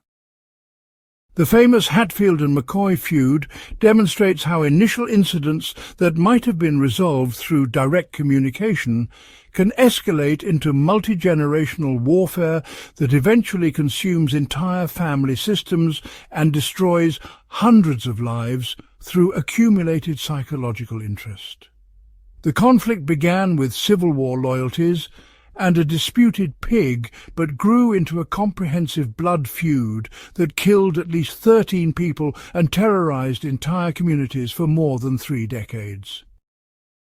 Each act of retaliation created new emotional debts that required additional collection efforts, with the mathematical logic of revenge demanding that each response exceed the previous offense to adequately restore family honor and deter future attacks. The escalation pattern followed compound interest principles, where initial modest injuries grew into devastating violence, as each generation calculated that insufficient retaliation would invite additional aggression and signal weakness that encouraged further victimization. The emotional mathematics became so complex that family members on both sides lost track of the original grievances while continuing to accumulate new reasons for hatred based on recent violence that seemed to justify whatever historical animosity had preceded it. The feud developed its own momentum, where current injuries provided sufficient justification for continued warfare regardless of whether anyone could remember or explain the initial causes. Business family feuds reveal how financial disagreements can transform into comprehensive emotional warfare that destroys both family relationships and the enterprises that initially created wealth for everyone involved. The Gucci family empire collapsed, partly because sibling rivalry and generational conflicts created emotional accounting systems that prioritized settling family scores over maintaining the business success that provided the foundation for their wealth and status. When family members begin calculating emotional debts and credits based on perceived unfairness in business roles, compensation, recognition, or succession planning, the resulting resentments can make rational business decisions impossible because every choice gets evaluated primarily for its impact on family power dynamics rather than business performance. The emotional mathematics of family-business conflicts often follow zero-sum logic, where one person's success automatically represents another person's failure, making collaboration and compromise feel like surrender rather than sensible business strategy. Family members can become so invested in proving they were right about historical disputes that they willingly destroy the business, rather than accept outcomes that might validate their opponent's positions or suggest that their grievances were not entirely justified. The compound interest of family-business resentment can make economic suicide feel like moral victory when preserving family honor becomes more important than preserving family wealth. Modern family feuds often involve inheritance disputes that reveal how death can serve as the ultimate audit of family emotional accounting systems, forcing final calculations of who deserves what, based on decades of accumulated debts and credits in relationships where love, duty, and financial support became impossibly intertwined. Estate planning becomes emotionally explosive when it requires explicit quantification of relative family value through asset distribution that will be interpreted as final judgment about which relationships were most important and which family members proved most worthy of continued support. Parents often struggle with inheritance decisions because any choice other than perfect equality will be seen as validation of some family members' accusations about favoritism, while contradicting others' assumptions about their special status or contributions. The inheritance process forces families to confront accumulated emotional accounts that may have remained implicit for decades, creating opportunities for resentments to explode into permanent estrangement when the will reading reveals calculations that different family members find unacceptable. Inheritance feuds represent the final compound interest calculation where lifetime emotional debts get settled through financial distributions that often satisfy no one and create new grievances that the deceased parent cannot address or mediate. Death transforms family emotional accounting from ongoing negotiation into permanent judgment that locks in final calculations regardless of whether they accurately reflect the deceased person's intentions or feelings. The resolution of family feuds typically requires someone to voluntarily absorb losses that exceed their fair share of responsibility for historical conflicts, accepting emotional and often financial costs to break cycles of retaliation that have become more expensive than the original injuries that started them. Successful family reconciliation usually involves at least one party deciding that continued warfare costs more than accepting imperfect justice and moving forward with whatever relationship remains possible. This decision often requires sophisticated emotional mathematics that calculates the benefits of restored family connection against the psychological costs of letting go of legitimate grievances that may never receive adequate acknowledgement or compensation. The person who chooses reconciliation must essentially forgive compound interest as well as principal debt, accepting that they will never recover the full emotional costs of the conflict, while also giving up the psychological benefits they may have gained from maintaining victim status and moral superiority. Family feud resolution represents one of the most expensive forms of forgiveness because it typically requires abandoning years or decades of emotional investment in being right about historical conflicts.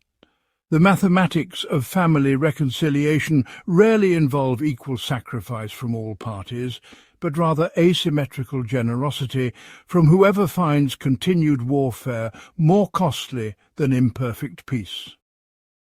Breaking generational cycles of resentment often requires someone to make financial and emotional contributions that will never be fully recognized or appreciated. The compound interest must be forgiven rather than collected if the family system is going to survive. Part 10. Cancel culture as public emotional accounting. Cancel culture represents the digitization and democratization of ancient human impulses for public shaming and social ostracism, transformed into sophisticated collective accounting systems where communities collaborate to calculate appropriate punishments for perceived moral infractions and coordinate economic and social consequences that exceed what any individual could impose alone. Modern social media platforms function as global emotional ledgers where grievances get recorded, interest accumulates through viral sharing, and collection efforts mobilize thousands of strangers who participate in coordinated retaliation against people they have never met for offences they did not personally experience. This represents a fundamental evolution in human emotional mathematics, where individual hurt feelings can be amplified into collective action that destroys careers, relationships and reputations through crowd-sourced revenge that operates with unprecedented speed and reach.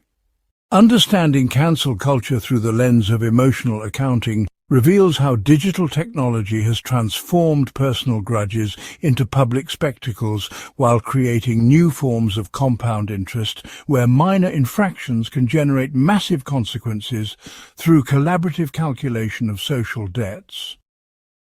The mathematics of public shaming now operate at scales and speeds that would have been unimaginable before social media created instant global communities unified by shared moral outrage. Individual emotional accounting has become collective moral bookkeeping with consequences that often exceed anything traditional justice systems would impose for similar offences. The identification phase of cancel culture dynamics typically begins when someone discovers past or present behaviour that violates current moral standards and decides that public exposure and punishment are necessary to address what they perceive as inadequate accountability from existing institutional systems.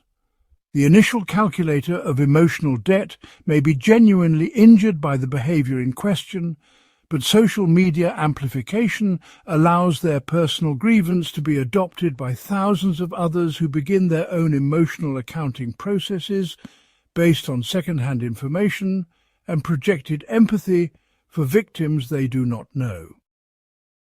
The viral spread of cancel culture incidents follows mathematical principles similar to financial bubbles, where initial modest valuations of harm get inflated through social media feedback loops that reward increasingly dramatic interpretations of the offence and its broader significance. Each share, comment and expression of outrage adds compound interest to the original emotional debt by demonstrating community support for the victim and collective condemnation of the offender. The mathematics of viral outrage consistently bias toward escalation because social media algorithms prioritize engagement, and expressions of moral anger generate more clicks, shares and comments than measured responses that acknowledge complexity or ambiguity.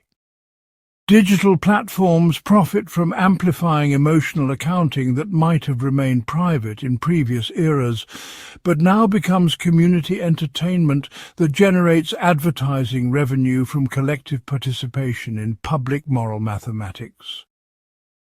The calculation phase of cancel culture reveals how collective emotional accounting differs from individual grudge mathematics by incorporating moral frameworks that extend far beyond personal injury to include symbolic representation, cultural power dynamics, and systemic justice considerations that transform individual incidents into broader social statements.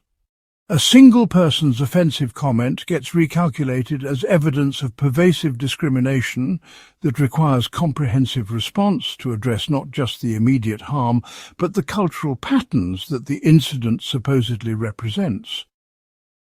The emotional debt calculation expands to include all similar unreported incidents that the current case symbolizes, all potential victims who might be encouraged by inadequate response, and all systemic inequalities that would be perpetuated by insufficient consequences.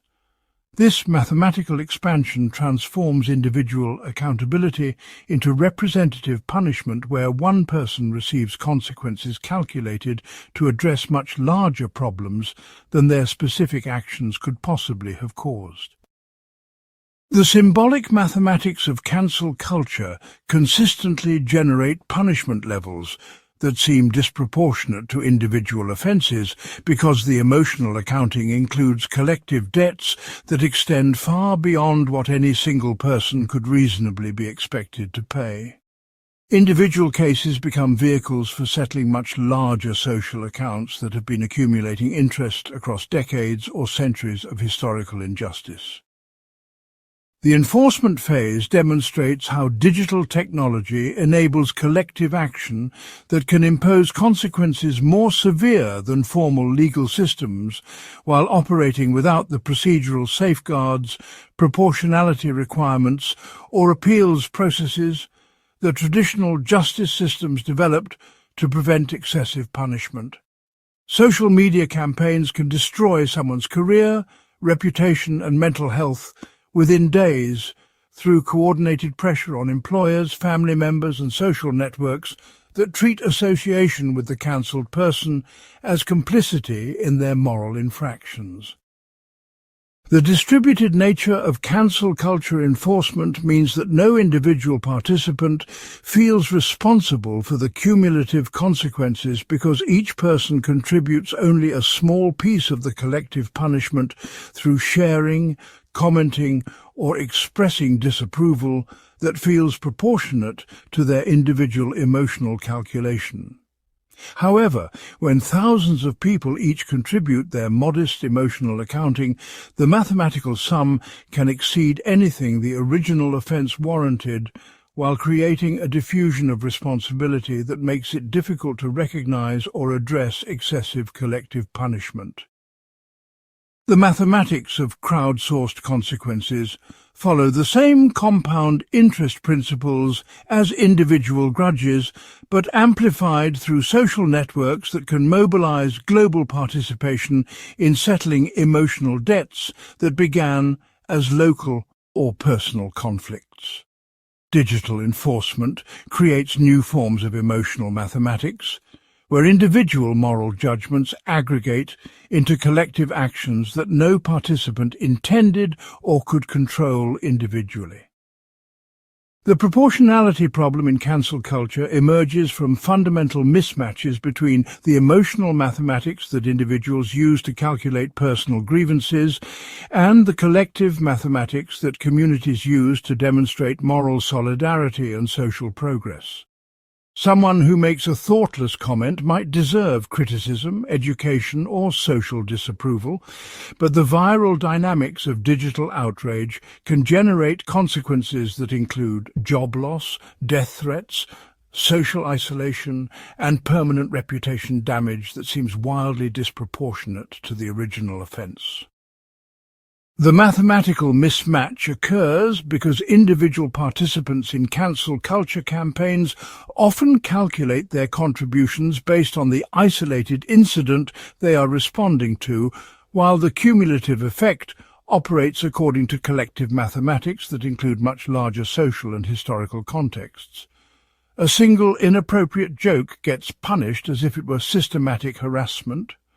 A moment of cultural insensitivity gets treated as deliberate bigotry, and individual mistakes get elevated to represent broader patterns of oppression that require comprehensive response. The emotional accounting becomes distorted because collective action amplifies individual calculations in ways that transform proportionate individual responses into disproportionate collective consequences. Cancel culture mathematics consistently struggle with calibrating punishment to match offence because they operate through aggregation of individual moral calculations that were not designed to produce collective outcomes. The due process deficit in cancel culture emotional accounting creates systematic bias toward punishment without adequate investigation, context consideration, or opportunity for defense that traditional justice systems recognize as essential for fair resolution of serious accusations. Social media outrage cycles operate too quickly to allow for thorough fact-finding, nuanced analysis of context and intent, or consideration of mitigating factors that might change how reasonable people would calculate appropriate consequences. The viral mathematics of digital outrage rewards speed over accuracy, creating incentives for participants to express immediate moral judgment based on limited information rather than waiting for more complete understanding that might complicate the emotional accounting. Cancel culture cases often involve rushing to mathematical conclusion before all relevant factors have been identified or verified, leading to collective punishment that might be modified or withdrawn if more careful calculation were possible. The speed of digital communication makes careful emotional accounting nearly impossible because social media algorithms prioritize fresh content over thorough analysis, and participants who insist on due process get accused of complicity or moral indifference. The mathematics of viral outrage operate according to principles of emotional urgency rather than procedural fairness, consistently biasing toward immediate action over careful calculation of appropriate response. The rehabilitation question in cancel culture reveals fundamental disagreements about whether the emotional mathematics of public accountability should include pathways for redemption, or whether certain moral infractions create permanent debts that can never be fully paid regardless of subsequent behavior, change, or genuine remorse.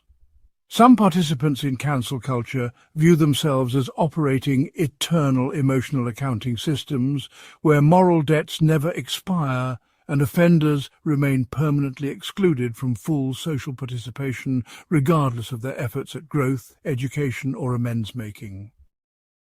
Others advocate for redemptive emotional mathematics that allow people to reduce their moral debts through sincere apology, demonstrated behaviour change and contributions to the communities they harmed. This fundamental disagreement about forgiveness and redemption reveals how cancel culture amplifies deeper philosophical questions about human nature, moral development, and the purposes of punishment that have divided ethical thinkers for centuries. The mathematical question becomes whether public emotional accounting should operate like bankruptcy systems that allow for fresh starts after appropriate consequences, or like permanent criminal records that follow people indefinitely, regardless of subsequent moral development. Cancel culture forces communities to confront their basic assumptions about human capacity for change and whether collective emotional mathematics should include mechanisms for debt forgiveness or debt reduction over time. The digital permanence of social media makes these questions newly urgent because online emotional accounting creates permanent records that traditional social shaming systems never maintained. Modern technology has made collective memory perfect while making collective forgiveness nearly impossible. Part 11. The Neuroscience of Forgiveness. Forgiveness activates entirely different neural networks than revenge, creating brain activity patterns that appear to function as neurological reset buttons, capable of literally rewiring our emotional relationship to past injuries and the people who caused them. Advanced brain imaging reveals that when people genuinely forgive those who have wronged them, 3 distinct neurological transformations occur simultaneously that provide immediate relief from emotional pain while restoring cognitive functions that revenge-focused rumination had systematically impaired. First, forgiveness deactivates the anterior insula and other pain-processing regions that had been chronically activated by unresolved grievances, providing actual neurological pain relief rather than merely psychological comfort. Second, it shuts down the nucleus accumbens and dorsal striatum reward circuits that had been generating addictive cravings for retaliation, eliminating the neurochemical drive to continue seeking revenge. Third, forgiveness restores normal activity in the prefrontal cortex and other executive function regions that enable rational decision-making, emotional regulation, and future planning that become impaired when the brain remains locked in revenge-focused processing modes. Understanding the neuroscience of forgiveness reveals that mercy is not just morally admirable but neurologically restorative, providing measurable brain benefits that explain why forgiveness often feels like awakening from a psychological nightmare. The pain relief mechanism of forgiveness operates through deactivation of brain networks that had been treating emotional injuries as ongoing physical threats, requiring constant vigilance and defensive preparation. Chronic resentment keeps pain-processing regions in a state of heightened activation that creates genuine suffering comparable to physical injury, with neuroimaging studies showing that people carrying long-term grudges display brain activity patterns similar to those experiencing chronic pain conditions. When forgiveness occurs, these pain networks downregulate dramatically, often within minutes of the decision to let go of resentment, providing immediate relief that can feel miraculous to people who had been suffering for months or years from unresolved emotional injuries. The neurological pain relief explains why forgiveness can feel like physical healing and why people often describe the experience using medical metaphors about wounds closing, pressure lifting, or knots untying.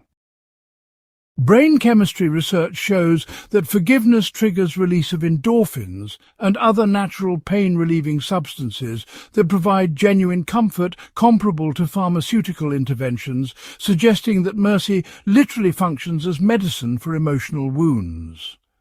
The pain relief mechanism appears to work independently of whether the forgiven person acknowledges their wrongdoing or changes their behavior, indicating that forgiveness serves neurological self-care functions that operate regardless of external validation or reciprocal responses.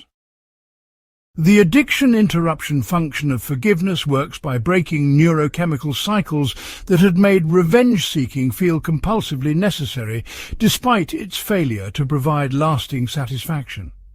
People trapped in chronic resentment often develop brain patterns remarkably similar to substance addiction, with their reward systems becoming dependent on fantasies of retaliation and their emotional regulation, systems becoming unable to function normally without regular doses of righteous anger.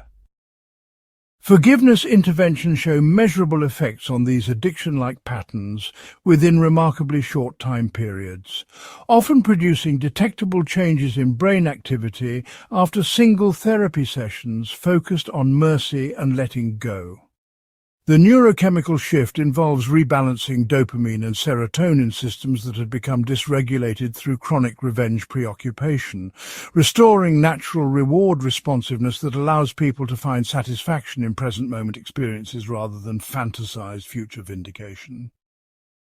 Brain scans of people undergoing forgiveness therapy show decreased activity in addiction-related circuits and increased activity in reward regions associated with genuine contentment and social connection. The addiction interruption mechanism helps explain why forgiveness often feels initially difficult but becomes progressively easier as brain chemistry rebalances and people rediscover their capacity for happiness that does not depend on others' suffering. The cognitive restoration effects of forgiveness appear most dramatically in improvements to working memory, attention regulation, and complex problem-solving abilities that become impaired when mental resources are chronically devoted to rumination and revenge planning. Psychological testing reveals that people carrying significant grudges often show cognitive deficits similar to those produced by sleep deprivation or chronic stress, with their intellectual functioning measurably compromised by the mental energy devoted to maintaining emotional accounting systems and rehearsing retaliation scenarios. Forgiveness interventions typically produce rapid improvements in cognitive performance that can be measured through standardized testing, with participants showing enhanced memory, improved attention span, and better executive function within days or weeks of beginning mercy-focused therapeutic work. The cognitive restoration occurs because forgiveness frees up mental resources that had been unconsciously devoted to vigilance, threat assessment and revenge planning, allowing these resources to be redirected toward more productive forms of information processing and problem-solving.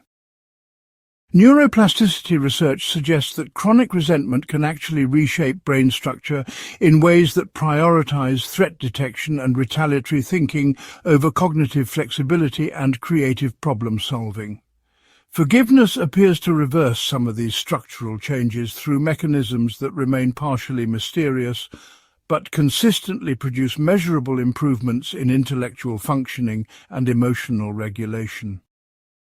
The social cognition enhancement that accompanies genuine forgiveness involves restoration of empathy, perspective-taking, and theory of mind capabilities that become systematically impaired when people remain focused on past injuries and future revenge.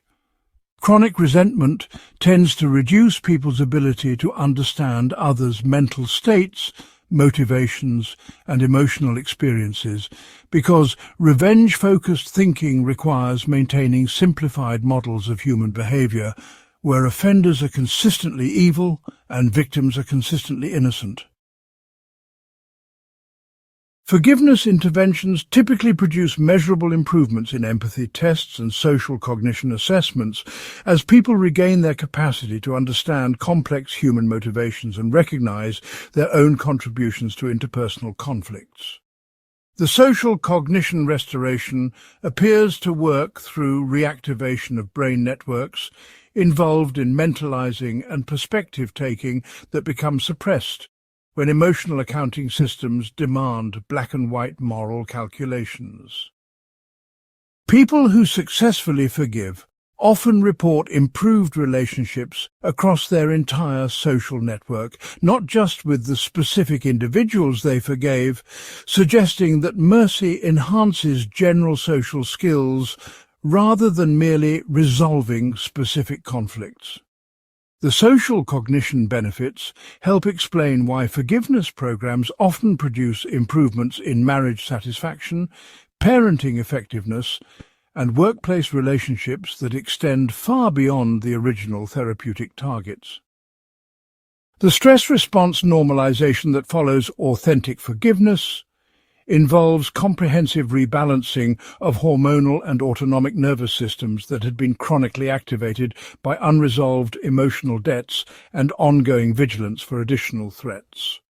Chronic resentment keeps stress response systems in a state of partial activation that elevates cortisol, increases blood pressure, suppresses immune function, and disrupts sleep patterns in ways that create genuine health risks over extended time periods. Forgiveness interventions consistently produce measurable improvements in these physiological stress markers, often within weeks of beginning mercy-focused therapeutic work, with participants showing decreased cortisol, improved cardiovascular function, and enhanced immune system activity. The stress normalization effects appear to result from forgiveness eliminating the psychological vigilance and threat assessment that had been keeping fight-or-flight systems partially engaged even during periods of apparent calm and safety. Medical research reveals that people who learn to forgive effectively show reduced rates of cardiovascular disease, improved immune function, better sleep quality, and enhanced longevity compared to matched control groups who continue carrying unresolved resentments. The health benefits of forgiveness appear to operate through multiple pathways, including stress reduction, improved social support, and enhanced self-care behaviors that become possible when mental energy is no longer devoted to maintaining grudges. The neuroplasticity of forgiveness suggests that mercy skills can be developed and strengthened through specific practices that literally reshape brain structure and function in ways that make future forgiveness easier and more automatic. Meditation, loving-kindness practice, cognitive behavioral therapy, and other forgiveness-focused interventions produce measurable changes in brain connectivity and regional activation patterns that persist long after formal training ends. People who undergo forgiveness training show enhanced connectivity between emotional processing centers and regulatory brain regions, increased grey matter density in areas associated with empathy and emotional regulation, and decreased reactivity in threat detection systems that had been hypervigilant for additional injuries. The neuroplasticity research suggests that forgiveness capacity exists on a continuum that can be enhanced through practice rather than representing a fixed personality trait that some people possess and others lack. Brain training programs focused on mercy and compassion show promise for helping people who struggle with chronic resentment develop greater emotional flexibility and reduced vulnerability to developing future grudges. The neuroplasticity findings offer hope that even people with extensive histories of resentment and revenge-seeking can develop greater capacity for forgiveness through interventions that target the underlying brain systems responsible for emotional regulation and social cognition. Understanding forgiveness as a learnable neurological skill rather than a moral choice transforms mercy from religious idealism into practical brain training, with measurable benefits for cognitive function, emotional regulation, and physical health. The Neuroscience of Forgiveness reveals that mercy is not sacrifice but self-optimization through strategic rewiring of maladaptive brain patterns that had been creating unnecessary suffering. Part 12. International Relations and the Arithmetic of Nations. Nations engage in emotional accounting systems that operate with the same mathematical principles as individual grudges, but amplified through institutional memory, cultural narratives, and diplomatic protocols that can preserve and compound resentments across centuries of international relations. Countries maintain sophisticated ledgers of historical grievances that include territorial disputes, trade conflicts, military interventions, broken treaties, and perceived slights to national honour that accumulate compound interest through commemorative rituals, educational curricula, and political rhetoric that keeps ancient wounds fresh in collective consciousness. International emotional mathematics follow predictable patterns where nations assign different values to identical actions based on power relationships, cultural differences, timing considerations, and symbolic significance that can transform minor diplomatic incidents into major crises requiring years of careful negotiation to resolve. Understanding how countries calculate emotional debts reveals why international conflicts often seem wildly disproportionate to their immediate causes, and why diplomatic resolution requires addressing not just current disagreements but accumulated resentments that may date back generations or centuries. The Arithmetic of Nations demonstrates that forgiveness operates as a crucial diplomatic tool that can break cycles of international retaliation while creating opportunities for cooperation that benefit all parties involved. International relations represent the ultimate test of whether sophisticated emotional accounting leads to prosperity or destruction when applied at civilizational scales. Historical grievances between nations operate according to compound interest principles that can make centuries-old conflicts feel as immediate and urgent as current disputes through institutional mechanisms that preserve and amplify collective memory of past injustices. Countries develop comprehensive narratives about how they have been wronged by other nations that get reinforced through educational systems, media coverage, political speeches, and cultural productions that ensure each new generation inherits the emotional debts of their predecessors. These inherited grievances often become central to national identity in ways that make forgiveness feel like betrayal of ancestors who suffered and died defending national honour against foreign aggression or exploitation. The emotional accounting becomes intergenerational when historical injuries get treated as ongoing debts that current populations must continue collecting regardless of how much time has passed or how much circumstances have changed. International compound interest explains why conflicts in regions like the Balkans, Middle East and South Asia can seem intractable despite involving nations that share obvious common interests in trade, security and regional development. The mathematical logic of accumulated resentment can make cooperation feel impossible even when collaboration would clearly benefit everyone involved. Historical grievances create emotional mathematics, where current costs of continued conflict get outweighed by perceived costs of letting go of legitimate claims for justice or compensation that ancestors died defending. Nations can become addicted to their grievances in ways that systematically undermine their practical interests in prosperity and security.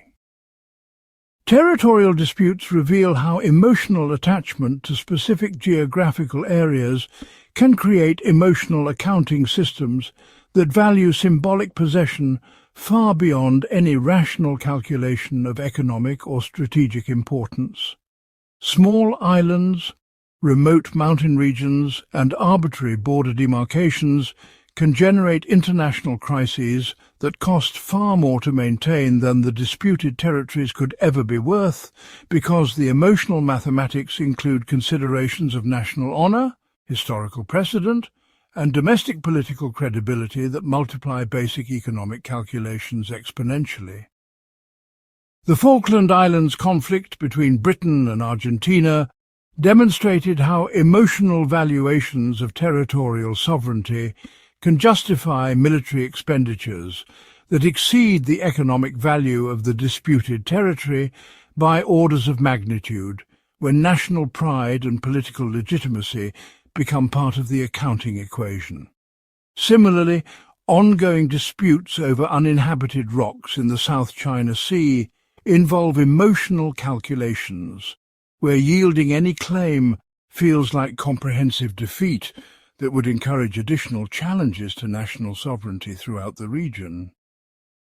Territorial emotional mathematics often follow zero-sum logic, where any gain for one nation automatically represents loss for another, making creative solutions like joint administration or resource sharing feel like unsatisfactory compromises that fail to address the fundamental question of who has legitimate authority over disputed areas. The emotional investment in territorial claims can make rational cost-benefit analysis nearly impossible, because abandoning territory feels like abandoning national identity and historical legitimacy regardless of practical considerations. Trade and economic conflicts between nations demonstrate how financial disagreements can escalate into comprehensive emotional warfare when economic policies get interpreted as deliberate attempts to undermine national prosperity and independence. Trade deficits, currency manipulations, intellectual property disputes, and market access restrictions generate emotional accounting that extends far beyond immediate economic impacts to include perceived threats to national sovereignty, cultural autonomy, and future competitiveness that transform business disagreements into existential struggles. The emotional mathematics of international trade often involve calculations where short-term economic costs of retaliation seem justified by long-term benefits of demonstrating resolve and discouraging additional economic aggression from other nations. Countries can impose tariffs, sanctions, and trade restrictions that harm their own economies more than their intended targets, because the emotional satisfaction of striking back outweighs rational economic analysis in political systems where appearing tough matters more than optimizing prosperity. International economic resentment follows compound interest patterns where initial trade disputes expand into comprehensive campaigns to reduce economic dependence and develop alternative partnerships that may prove less efficient but feel more emotionally satisfying than continued cooperation with nations perceived as exploitative or untrustworthy. The emotional mathematics can make economically beneficial relationships feel politically impossible when domestic populations view trade cooperation as submission to foreign manipulation rather than mutually beneficial exchange. Diplomatic protocol violations and perceived slights to national honour can generate emotional accounting crises that seem wildly disproportionate to outside observers, but feel existentially important to nations whose international credibility depends on consistent demonstration of strength and refusal to accept disrespectful treatment.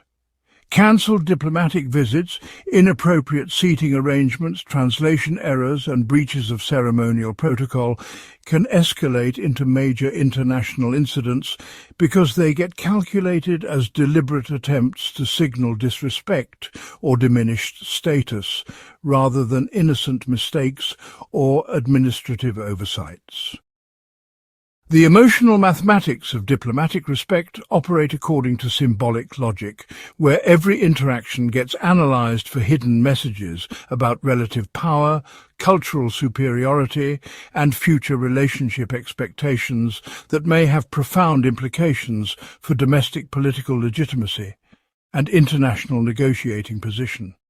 Nations often feel compelled to respond dramatically to relatively minor protocol violations because failing to defend national dignity can be interpreted by other countries as weakness that invites additional challenges, and by domestic populations as leadership failure that justifies political change.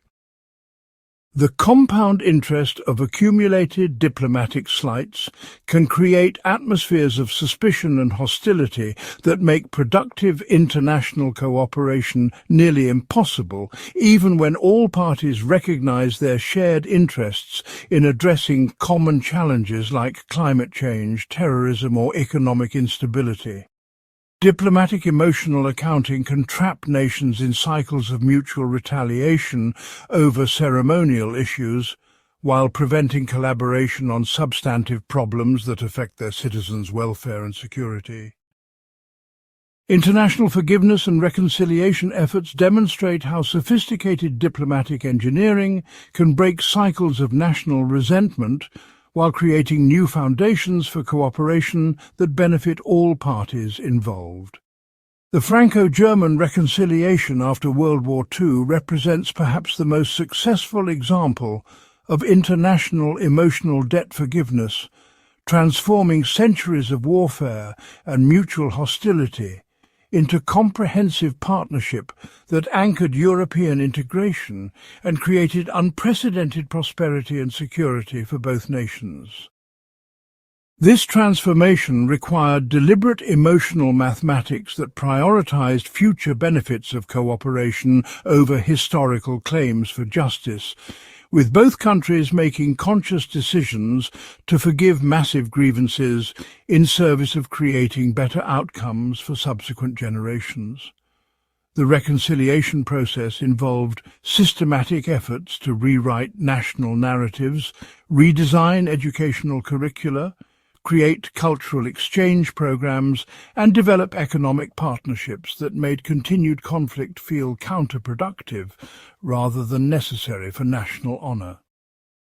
International forgiveness requires sophisticated cost-benefit analysis that calculates the long-term advantages of letting go of legitimate grievances against the ongoing costs of maintaining defensive hostility and missed opportunities for beneficial cooperation. Successful international reconciliation often involves asymmetric forgiveness, where one nation provides more emotional generosity than strict fairness would require because the benefits of restored relationships exceed the psychological costs of incomplete justice. Regional integration projects, like the European Union, demonstrate how international emotional accounting can be restructured to create positive sum mathematics, where former enemies develop shared interests that make continued conflict feel economically and politically impossible. By creating institutional frameworks that reward cooperation and penalize unilateral aggression, regional integration changes the emotional mathematics of international relations from zero-sum competition to collaborative problem-solving, where everyone benefits from shared prosperity and security.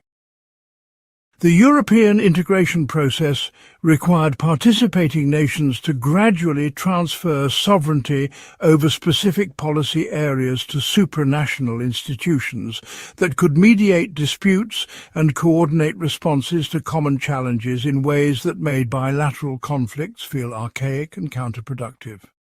This institutional approach to international forgiveness works by creating new emotional accounting systems where national success gets measured partly through contribution to collective welfare rather than exclusively through competitive advantage over neighboring countries.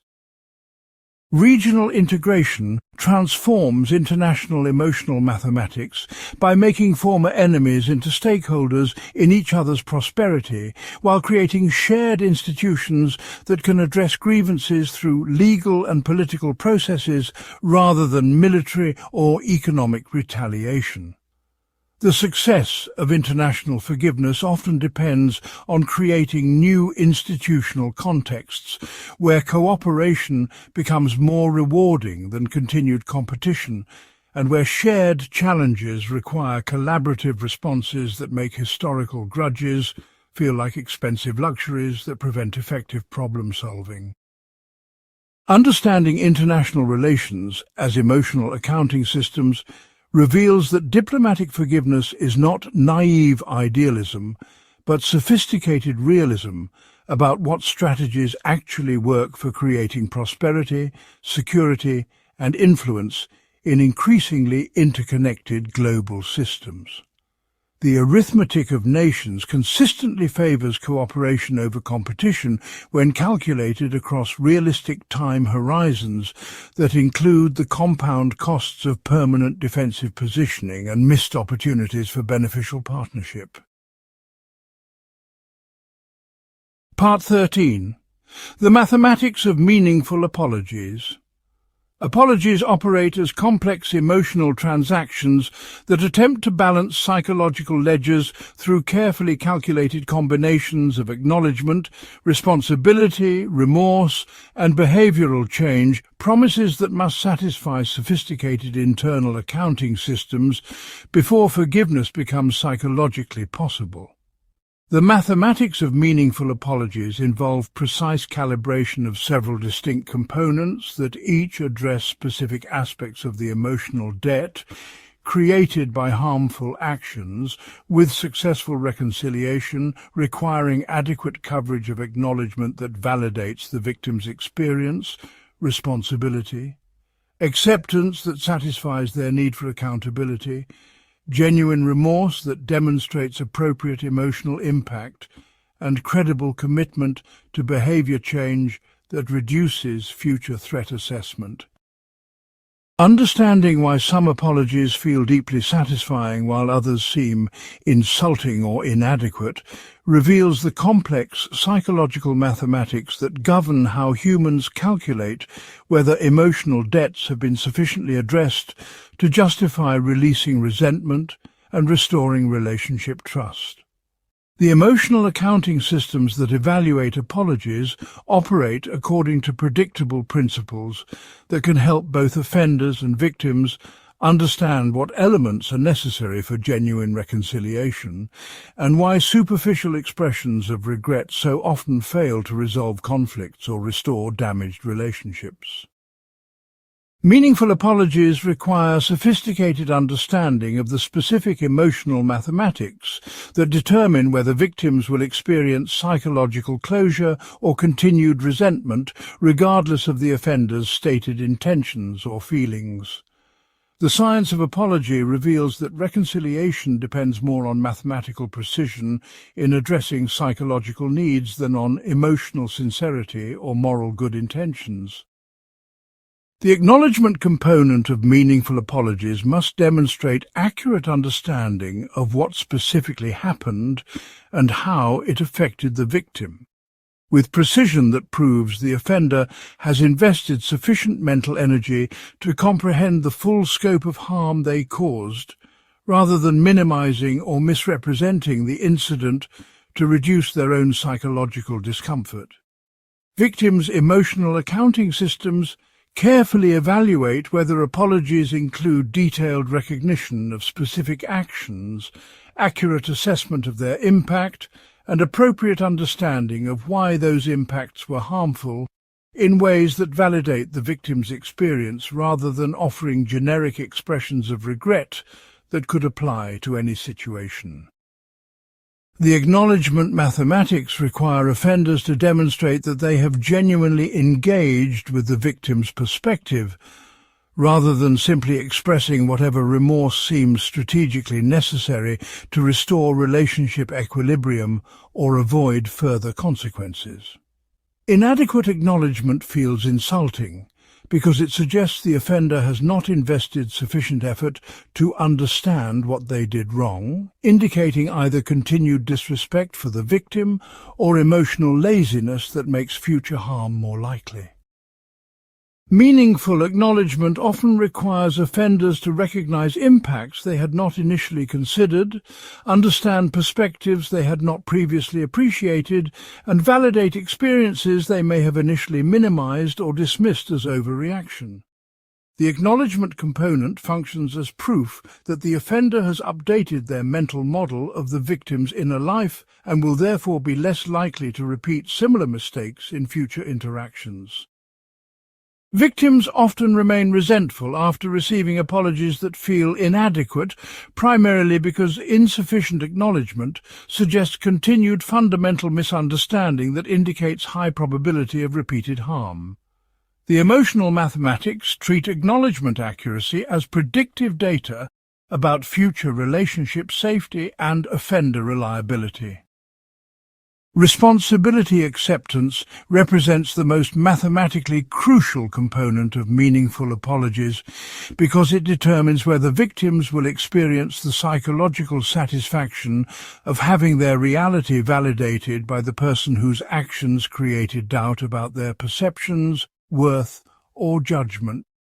Emotional accounting systems carefully evaluate whether apologies include unambiguous acceptance of causality that avoids deflection, excuse-making, or responsibility dilution that would reduce the offender's accountability and therefore diminish the psychological value of their acknowledgement.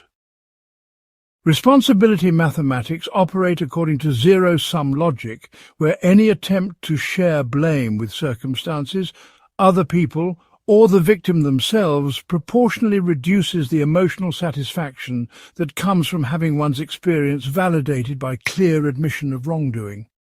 Victims often reject apologies that include phrases like "mistakes were made," "if I hurt you," or "I'm sorry you felt that way," because these formulations avoid the direct causal responsibility that psychological closure requires.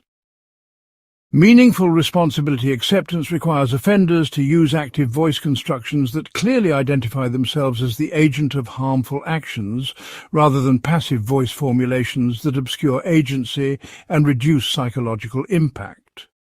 The emotional mathematics demand statements like, "I betrayed your trust," rather than "trust was broken," or "I made a poor decision that hurt you," rather than "poor decisions were made that resulted in hurt feelings." Responsibility acceptance serves psychological functions beyond mere factual accuracy by providing victims with the social validation that their experience of being wronged was legitimate and their emotional response was appropriate rather than oversensitive or mistaken. The mathematics of responsibility require offenders to explicitly contradict any gaslighting or reality distortion that may have accompanied the original harmful actions. Remorse demonstration involves emotional expression that proves the offender has experienced appropriate psychological discomfort about their actions, rather than feeling primarily concerned about consequences, inconvenience, or damage to their own reputation and relationships. Victims' emotional accounting systems evaluate remorse authenticity through multiple indicators including emotional intensity, specificity of regret, evidence of genuine empathy for victim experience, and demonstration that the offender's distress focuses on harm caused rather than problems created for themselves.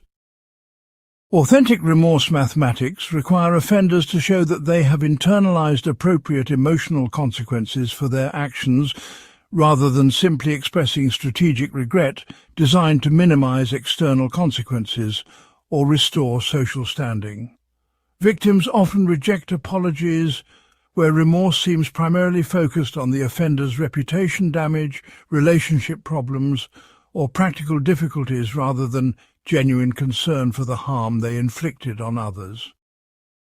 Meaningful remorse requires emotional vulnerability that demonstrates the offender has allowed themselves to fully experience the psychological impact of recognizing how their actions affected someone they claim to care about. The mathematics of authentic remorse include evidence that the offender has spent significant time and emotional energy processing their actions rather than simply expressing whatever level of regret seems necessary to achieve forgiveness.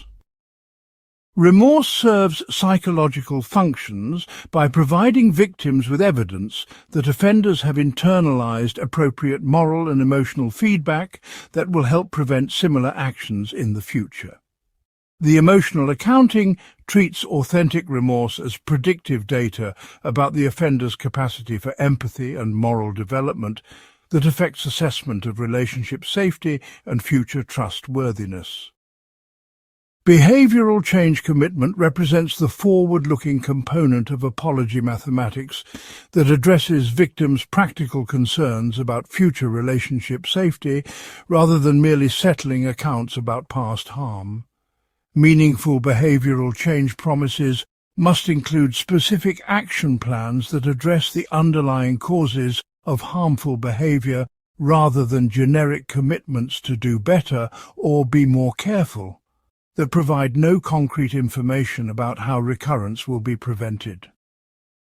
The mathematics of credible commitment require offenders to demonstrate understanding of what specific changes in their thinking, habits, relationships, or circumstances will be necessary to reduce the probability of similar incidents occurring in future interactions.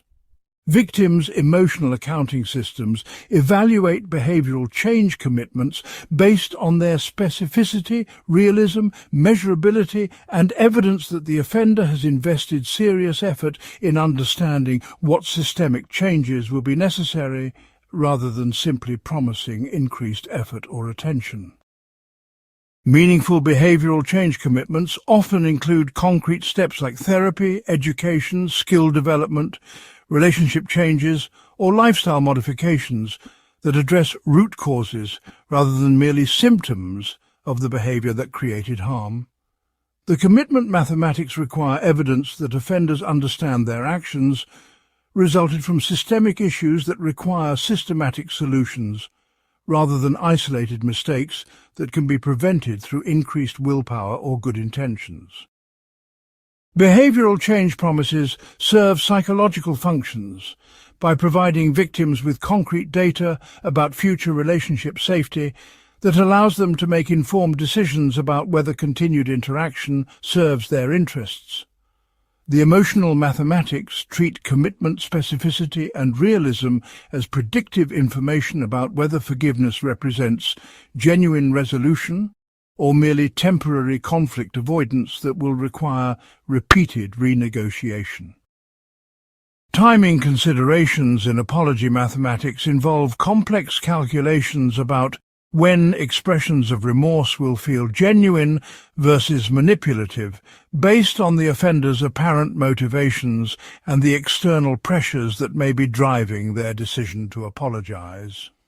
Apologies that occur only after consequences become apparent often feel less emotionally satisfying than those that emerge from apparent conscience or concern for victim welfare, with timing serving as evidence about the offender's underlying character and moral development.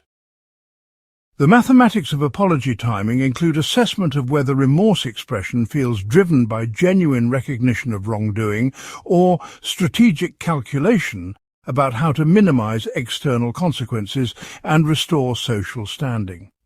Victims often remain resentful after receiving apologies that seem primarily motivated by legal concerns, employment consequences, relationship pressures, or social embarrassment, rather than authentic concern for the harm they caused. Meaningful apology timing requires offenders to express remorse at moments when doing so serves victim welfare rather than offender interests, demonstrating that their primary concern involves making amends rather than managing their own reputation or practical situation. The emotional accounting systems that evaluate apology authenticity often treat timing as crucial evidence about whether expressions of remorse reflect genuine moral development or merely tactical maneuvering designed to achieve practical objectives. Timing mathematics become particularly complex when offenders delay apologies until they feel emotionally ready to express authentic remorse, rather than offering immediate expressions that might feel superficial or strategically motivated. The optimal timing for meaningful apologies often requires offenders to balance victim needs for timely acknowledgement against their own needs for sufficient emotional processing to ensure authentic, rather than performative expressions of remorse and commitment. Follow-through accountability represents the most crucial long-term component of apology mathematics because it determines whether behavioral change commitments prove credible or merely represent strategic promises designed to achieve immediate forgiveness without genuine intention to implement difficult personal changes. Meaningful apologies create ongoing accountability relationships where offenders must demonstrate through sustained action that their commitments were genuine rather than temporary expressions of expedient remorse. The mathematics of follow-through involve complex calculations about whether offenders will invest the time, effort and resources necessary to implement the systematic changes they promised, rather than returning to previous behavior patterns once immediate relationship pressure subsides. Victims' emotional accounting systems continuously evaluate whether apology commitments prove credible through behavioral evidence that extends far beyond initial expressions of remorse and good intentions.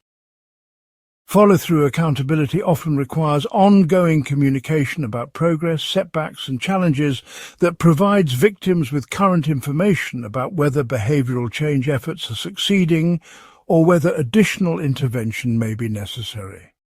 The long-term mathematics of meaningful apologies depend more on sustained behavioral change than on initial emotional expression, with follow-through serving as the ultimate test of whether apologies represented genuine remorse or strategic manipulation. Understanding apology mathematics reveals that successful reconciliation requires sophisticated understanding of psychological needs that extend far beyond simple expressions of regret to include comprehensive emotional transactions that address acknowledgement, responsibility, remorse, commitment, timing, and follow-through in ways that satisfy complex internal accounting systems.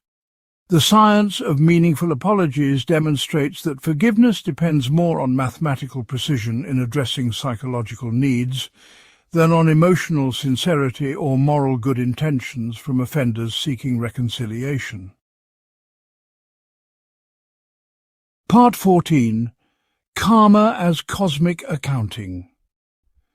Buddhist and Hindu concepts of karma represent perhaps the most sophisticated cosmic emotional accounting systems ever developed, proposing mathematical principles that govern how actions generate consequences across multiple lifetimes through universal justice mechanisms that ensure perfect balance between moral debts and their eventual payment, regardless of whether earthly justice systems provide adequate accountability.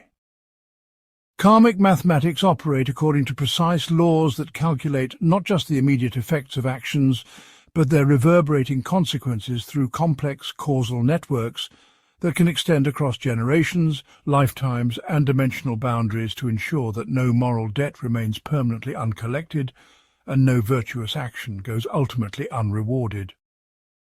These cosmic accounting systems provide comprehensive frameworks for understanding why life often seems unfair in the short term, while maintaining faith that perfect justice operates according to mathematical principles that human intelligence cannot fully comprehend, but which ensure ultimate moral equilibrium through processes that transcend individual lifetimes and immediate circumstances.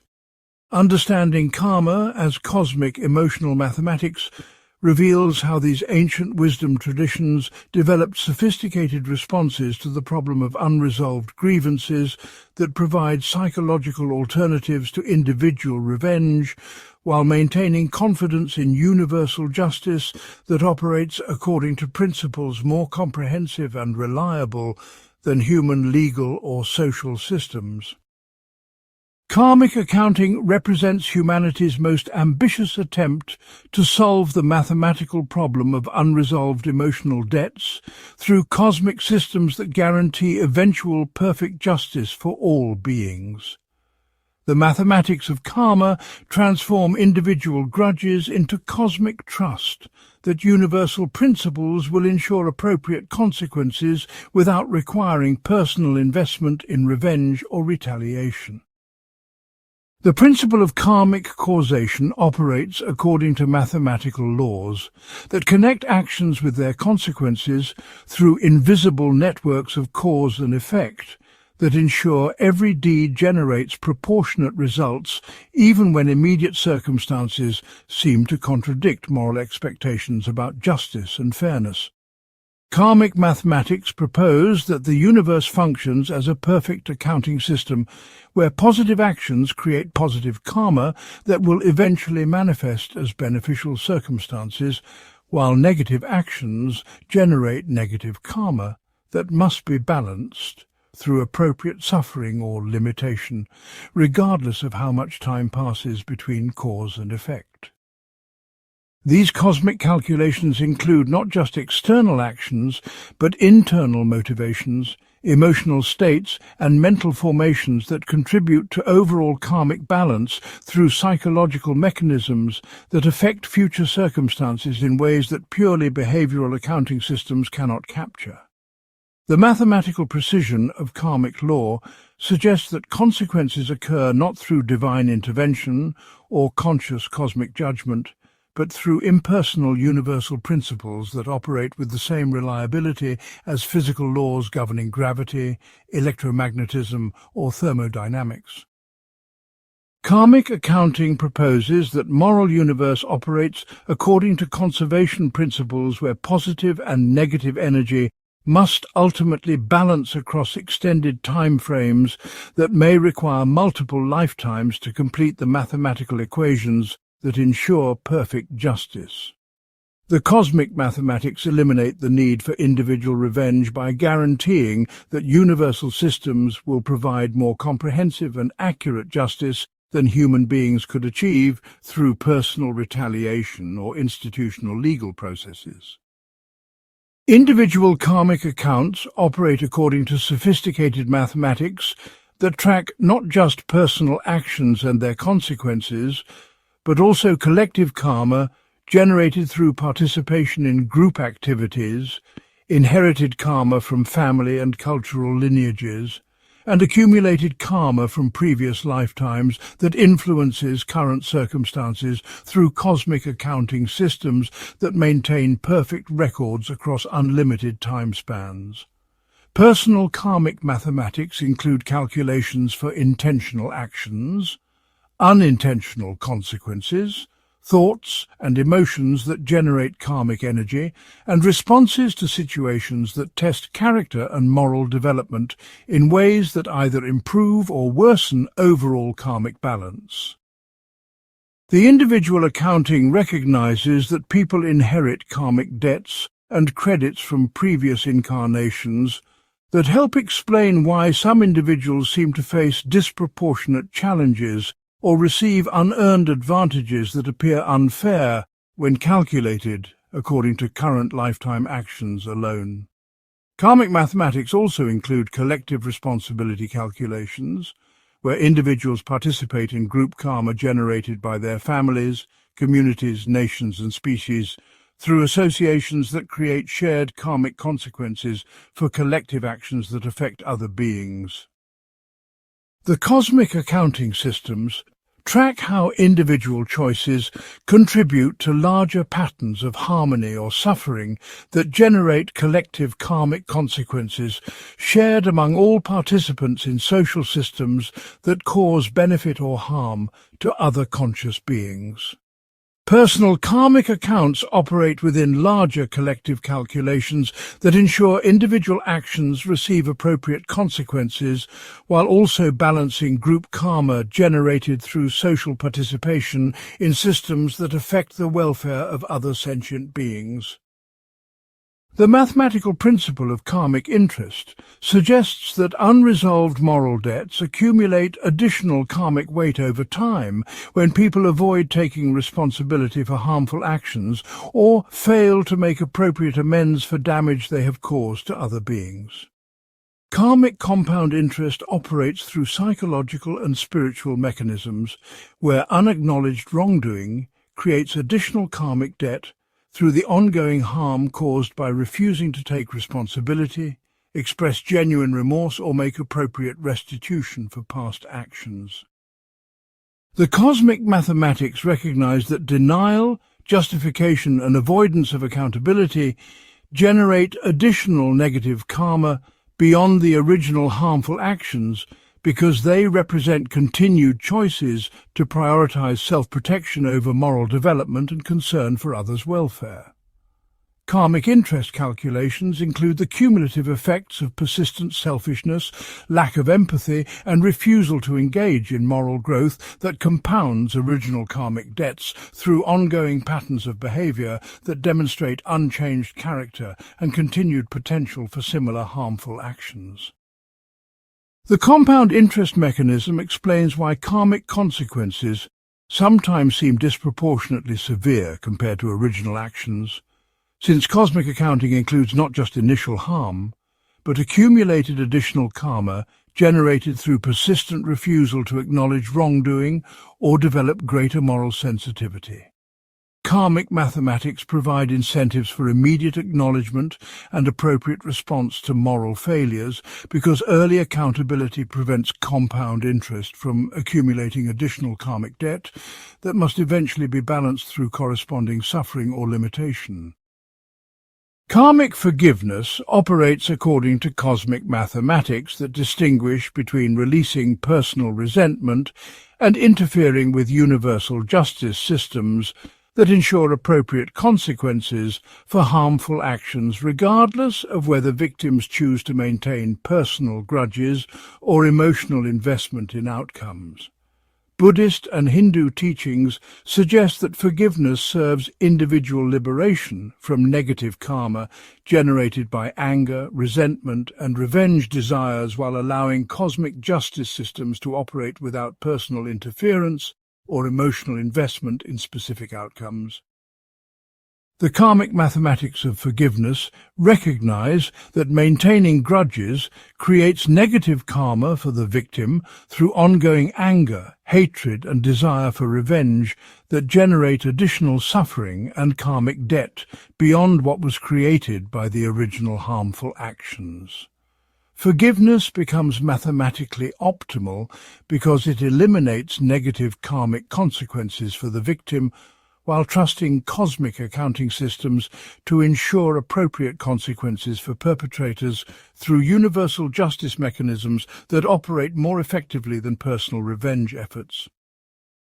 Karmic forgiveness mathematics demonstrate that releasing resentment serves self-interest by preventing additional karmic debt accumulation while maintaining confidence that universal principles will ensure perfect justice through processes that transcend individual understanding or control. The cosmic accounting approach transforms forgiveness from moral idealism into practical karmic optimization that eliminates personal karmic liability while trusting universal systems to provide more comprehensive justice than human revenge efforts could achieve.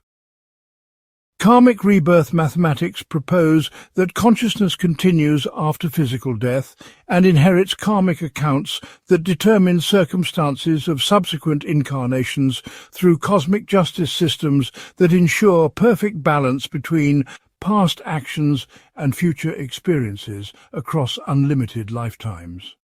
Reincarnation accounting suggests that current life circumstances reflect karmic consequences from previous incarnations, while current actions generate karmic conditions that will influence future births through mathematical principles that ensure ultimate justice across extended time frames that transcend individual lifetimes. The rebirth mathematics provide comprehensive explanations for apparent injustices and inequalities that seem random or unfair when calculated according to current lifetime actions alone, but represent perfect karmic balance when understood as consequences of accumulated actions across multiple incarnations.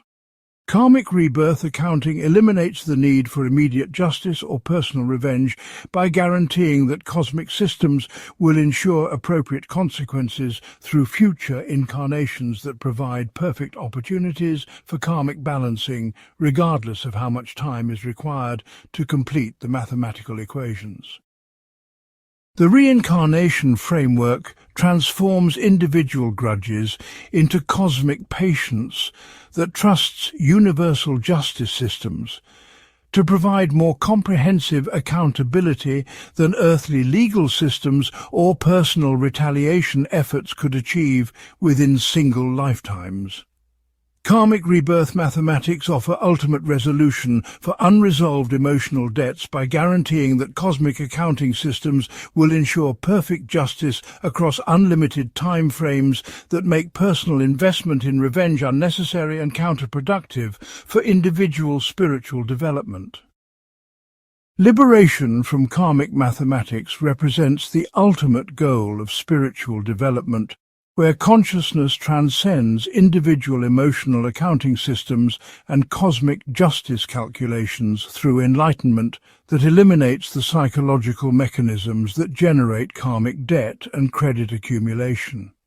Buddhist and Hindu teachings suggest that advanced spiritual practitioners can escape karmic mathematics entirely by developing consciousness that no longer operates according to individual self-interest, personal preferences, or emotional reactions that create karmic consequences through attachment and aversion to specific outcomes. Liberation mathematics propose that enlightenment eliminates karmic accounting by transcending the psychological foundations that generate moral debt through actions motivated by ignorance, selfishness, and emotional reactivity that create suffering for self and others. The ultimate karmic mathematics involve dissolving individual identity that participates in cosmic accounting systems through spiritual development that eliminates the psychological basis for generating additional karma while resolving accumulated karmic debts through compassionate service and wisdom development. Understanding karma as cosmic emotional mathematics reveals how these ancient wisdom traditions developed comprehensive responses to human desires for justice that provide alternatives to individual revenge while maintaining confidence in universal principles that ensure perfect moral balance through systems that transcend human understanding and control.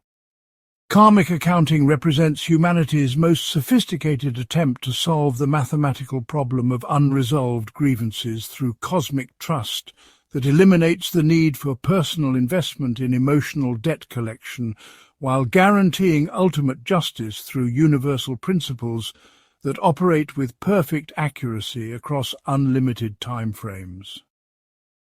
The mathematics of karma transform individual grudges into cosmic patience that serves both personal liberation and universal justice through spiritual development that transcends emotional accounting while maintaining faith in perfect cosmic equilibrium. Liberation from karmic mathematics represents the ultimate forgiveness where consciousness transcends individual emotional accounting entirely, while trusting cosmic systems to ensure perfect justice without personal involvement or emotional investment in specific outcomes. Part 15. Breaking the Cycle, the Liberation Equation. The mathematics of emotional debt create profound human suffering through psychological systems that evolved for survival in small tribal groups, but become maladaptive torture devices in modern complex societies where grudges can persist indefinitely without resolution and compound interest on resentment, can consume entire lifetimes with recursive anger and revenge fantasies. Breaking free from destructive emotional accounting requires conscious recognition that our internal ledger systems often create more suffering than the original injuries they were designed to address. followed by deliberate intervention in the mathematical processes that transform isolated incidents into comprehensive worldviews organized around victimhood and retaliation. The liberation equation involves calculating whether continued investment in emotional debt collection serves our genuine interests in happiness, growth, connection and meaningful contribution, or whether these accounting systems have become psychological prisons that prevent us from accessing the joy, creativity and love that make human life worth living. Understanding how to interrupt the compound interest of resentment requires sophisticated analysis of the specific mathematical processes that maintain grudges, combined with practical strategies for redirecting mental and emotional energy toward outcomes that actually improve our lives rather than merely satisfying our desire for vindication and justice. The ultimate mathematics of human flourishing consistently favor forgiveness over revenge, when calculated across realistic time horizons that include the comprehensive costs of maintaining defensive emotional positions versus the benefits of psychological freedom and restored capacity for positive engagement with life's possibilities. Breaking the cycle requires courage to abandon familiar emotional mathematics in favor of new equations that prioritize well-being over being right. Recognizing the addiction potential of revenge fantasies represents the first crucial step in interrupting emotional accounting cycles, because it allows us to understand how neurochemical reward systems make resentment feel psychologically necessary, even when it serves no practical purpose in improving our circumstances or preventing future harm. Revenge addiction operates through the same neurological mechanisms as substance abuse, gambling compulsion, and other behavioral patterns that provide immediate neurochemical gratification while systematically undermining long-term psychological health and life satisfaction. The recognition process involves honest assessment of how much mental and emotional energy we devote to rumination, revenge planning, and monitoring our enemies for signs of comeuppance compared to time invested in activities that actually generate positive outcomes for ourselves and people we care about. Breaking revenge addiction often requires acknowledging that our emotional accounting systems have become more important to us than our actual relationships, creative projects, personal growth, or contribution to meaningful causes that could provide genuine satisfaction and sense of purpose. The addiction recognition allows us to see that revenge fantasies function as emotional junk food that provides immediate psychological comfort, while preventing us from developing the emotional skills and life engagement that would provide more sustainable forms of happiness and meaning. Understanding resentment as addiction rather than justified response creates opportunities for intervention strategies that address the underlying neurochemical and psychological mechanisms, rather than simply trying to convince ourselves that forgiveness is morally superior to revenge. Cost-benefit analysis of ongoing grudges involves honest calculation of what maintaining emotional debts actually costs us in terms of mental energy, stress-related health problems, damaged relationships, missed opportunities, and reduced capacity for joy and creativity compared to whatever psychological benefits we derive from feeling righteously angry and morally superior to those who have wronged us. The comprehensive accounting must include not just the obvious costs of chronic anger and rumination, but also the opportunity costs of mental and emotional resources that could be redirected toward activities that actually improve our lives, rather than merely providing neurochemical rewards for rehearsing past injuries. Many people discover through careful cost-benefit analysis that their emotional accounting systems consume far more psychological energy than the original injuries warranted, and generate far more ongoing suffering than the initial harm ever caused. The mathematical analysis often reveals that we have become more invested in our grievances than in our goals, more committed to proving we were wronged than to creating positive outcomes that would make the original injuries irrelevant to our current life satisfaction. Cost-benefit calculation frequently demonstrates that maintaining grudges serves our ego needs for moral superiority and victim status, rather than our genuine interests in happiness, growth, and meaningful connection with others who could enrich our lives if we were emotionally available for positive relationships. The analysis process helps distinguish between emotional accounting that serves legitimate protective functions and resentment that has become psychologically expensive habit that prevents us from accessing our full potential for creativity, joy, and love. Developing forgiveness as a practical skill, rather than a moral obligation, transforms mercy from abstract ethical ideal into concrete psychological technology that can be learned, practiced, and refined through specific techniques that target the neurological and cognitive mechanisms that maintain resentment and revenge desires. Forgiveness skills include mindfulness practices that help us observe our revenge thoughts without automatically believing or acting on them, cognitive restructuring techniques that help us develop more balanced perspectives on past injuries, and emotional regulation strategies that help us manage anger and hurt without getting trapped in reactive cycles that perpetuate suffering. The skill development approach recognizes that forgiveness capacity varies among individuals based on factors including childhood experiences, current stress levels, neurochemical functioning, and learned coping strategies that can be modified through deliberate practice and appropriate support. Learning forgiveness skills often involves working with qualified therapists, meditation teachers, or spiritual advisors who can provide guidance about specific techniques that address individual patterns of resentment and revenge addiction while building emotional resilience and psychological flexibility. The practical approach to forgiveness development emphasizes measurable outcomes including reduced rumination, improved sleep quality, enhanced relationships, increased creative energy, and greater life satisfaction rather than focusing primarily on moral or spiritual ideals that may feel abstract or unattainable.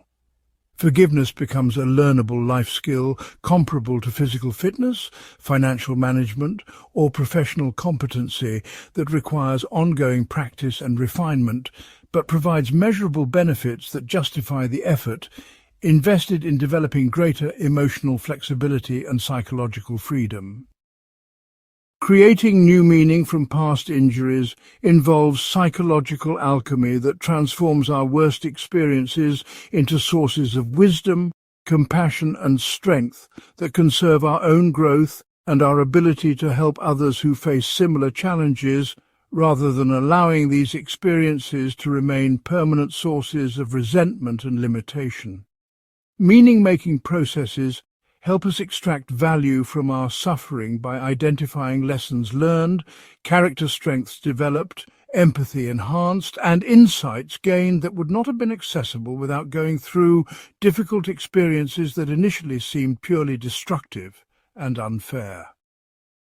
The transformation involves shifting our relationship to past injuries from sources of ongoing grievance to sources of hard-won wisdom that can guide our future decisions and help us support others who struggle with similar challenges or conflicts.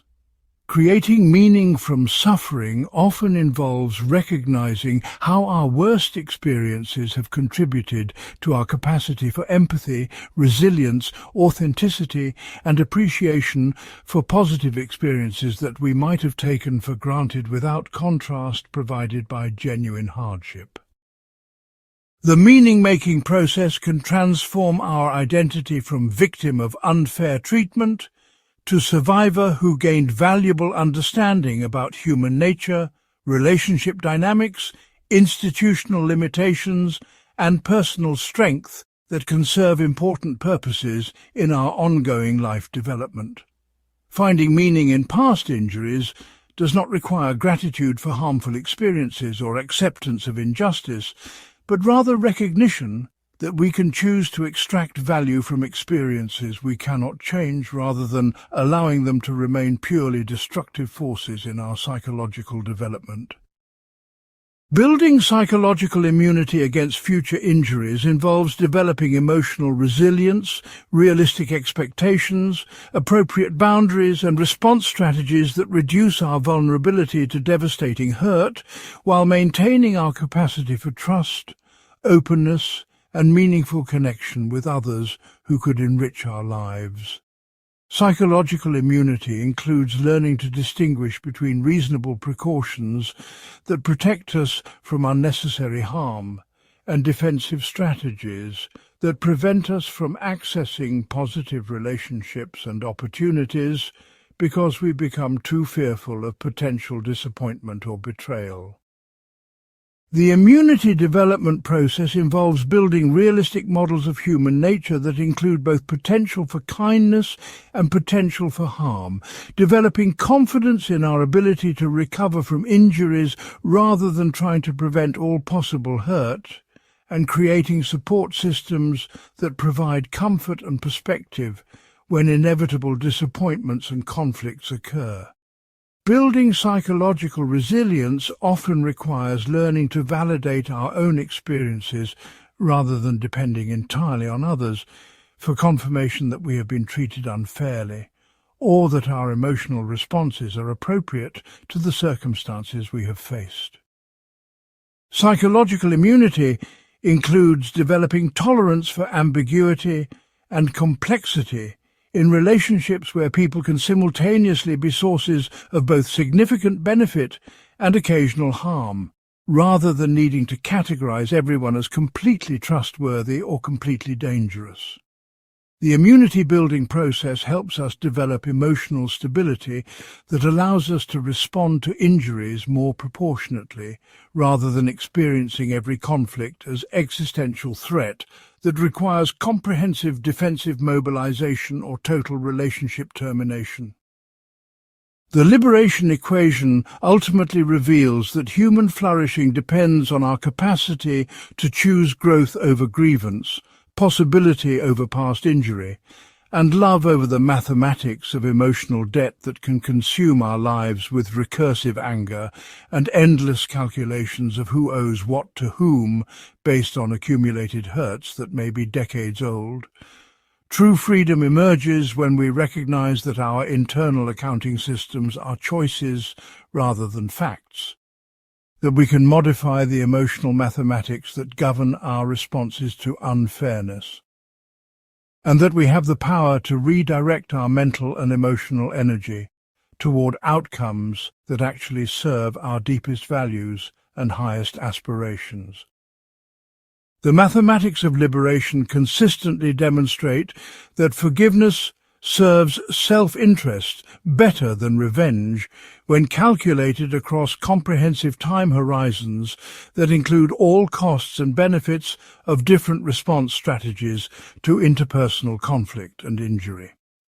Breaking the cycle requires courage to experiment with new emotional mathematics that prioritize psychological freedom over psychological justice, personal growth over personal vindication, and future possibility over past injury in ways that honor our pain without allowing it to become our prison.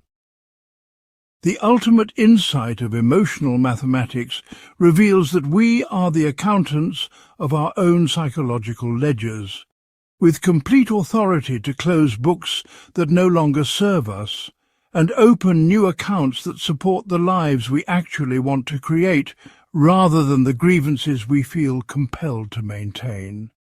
Liberation from the mathematics of grudges represents the most profound freedom available to human consciousness, the freedom to choose love over the compound interest of resentment, possibility over the prison of past injury, and the courage to write new equations for human happiness that break cycles of suffering that have persisted across generations. The mathematics of grudges ultimately teaches us that we are more than the sum of our injuries, more powerful than our worst experiences, and more capable of joy than our emotional accounting systems often allow us to recognize.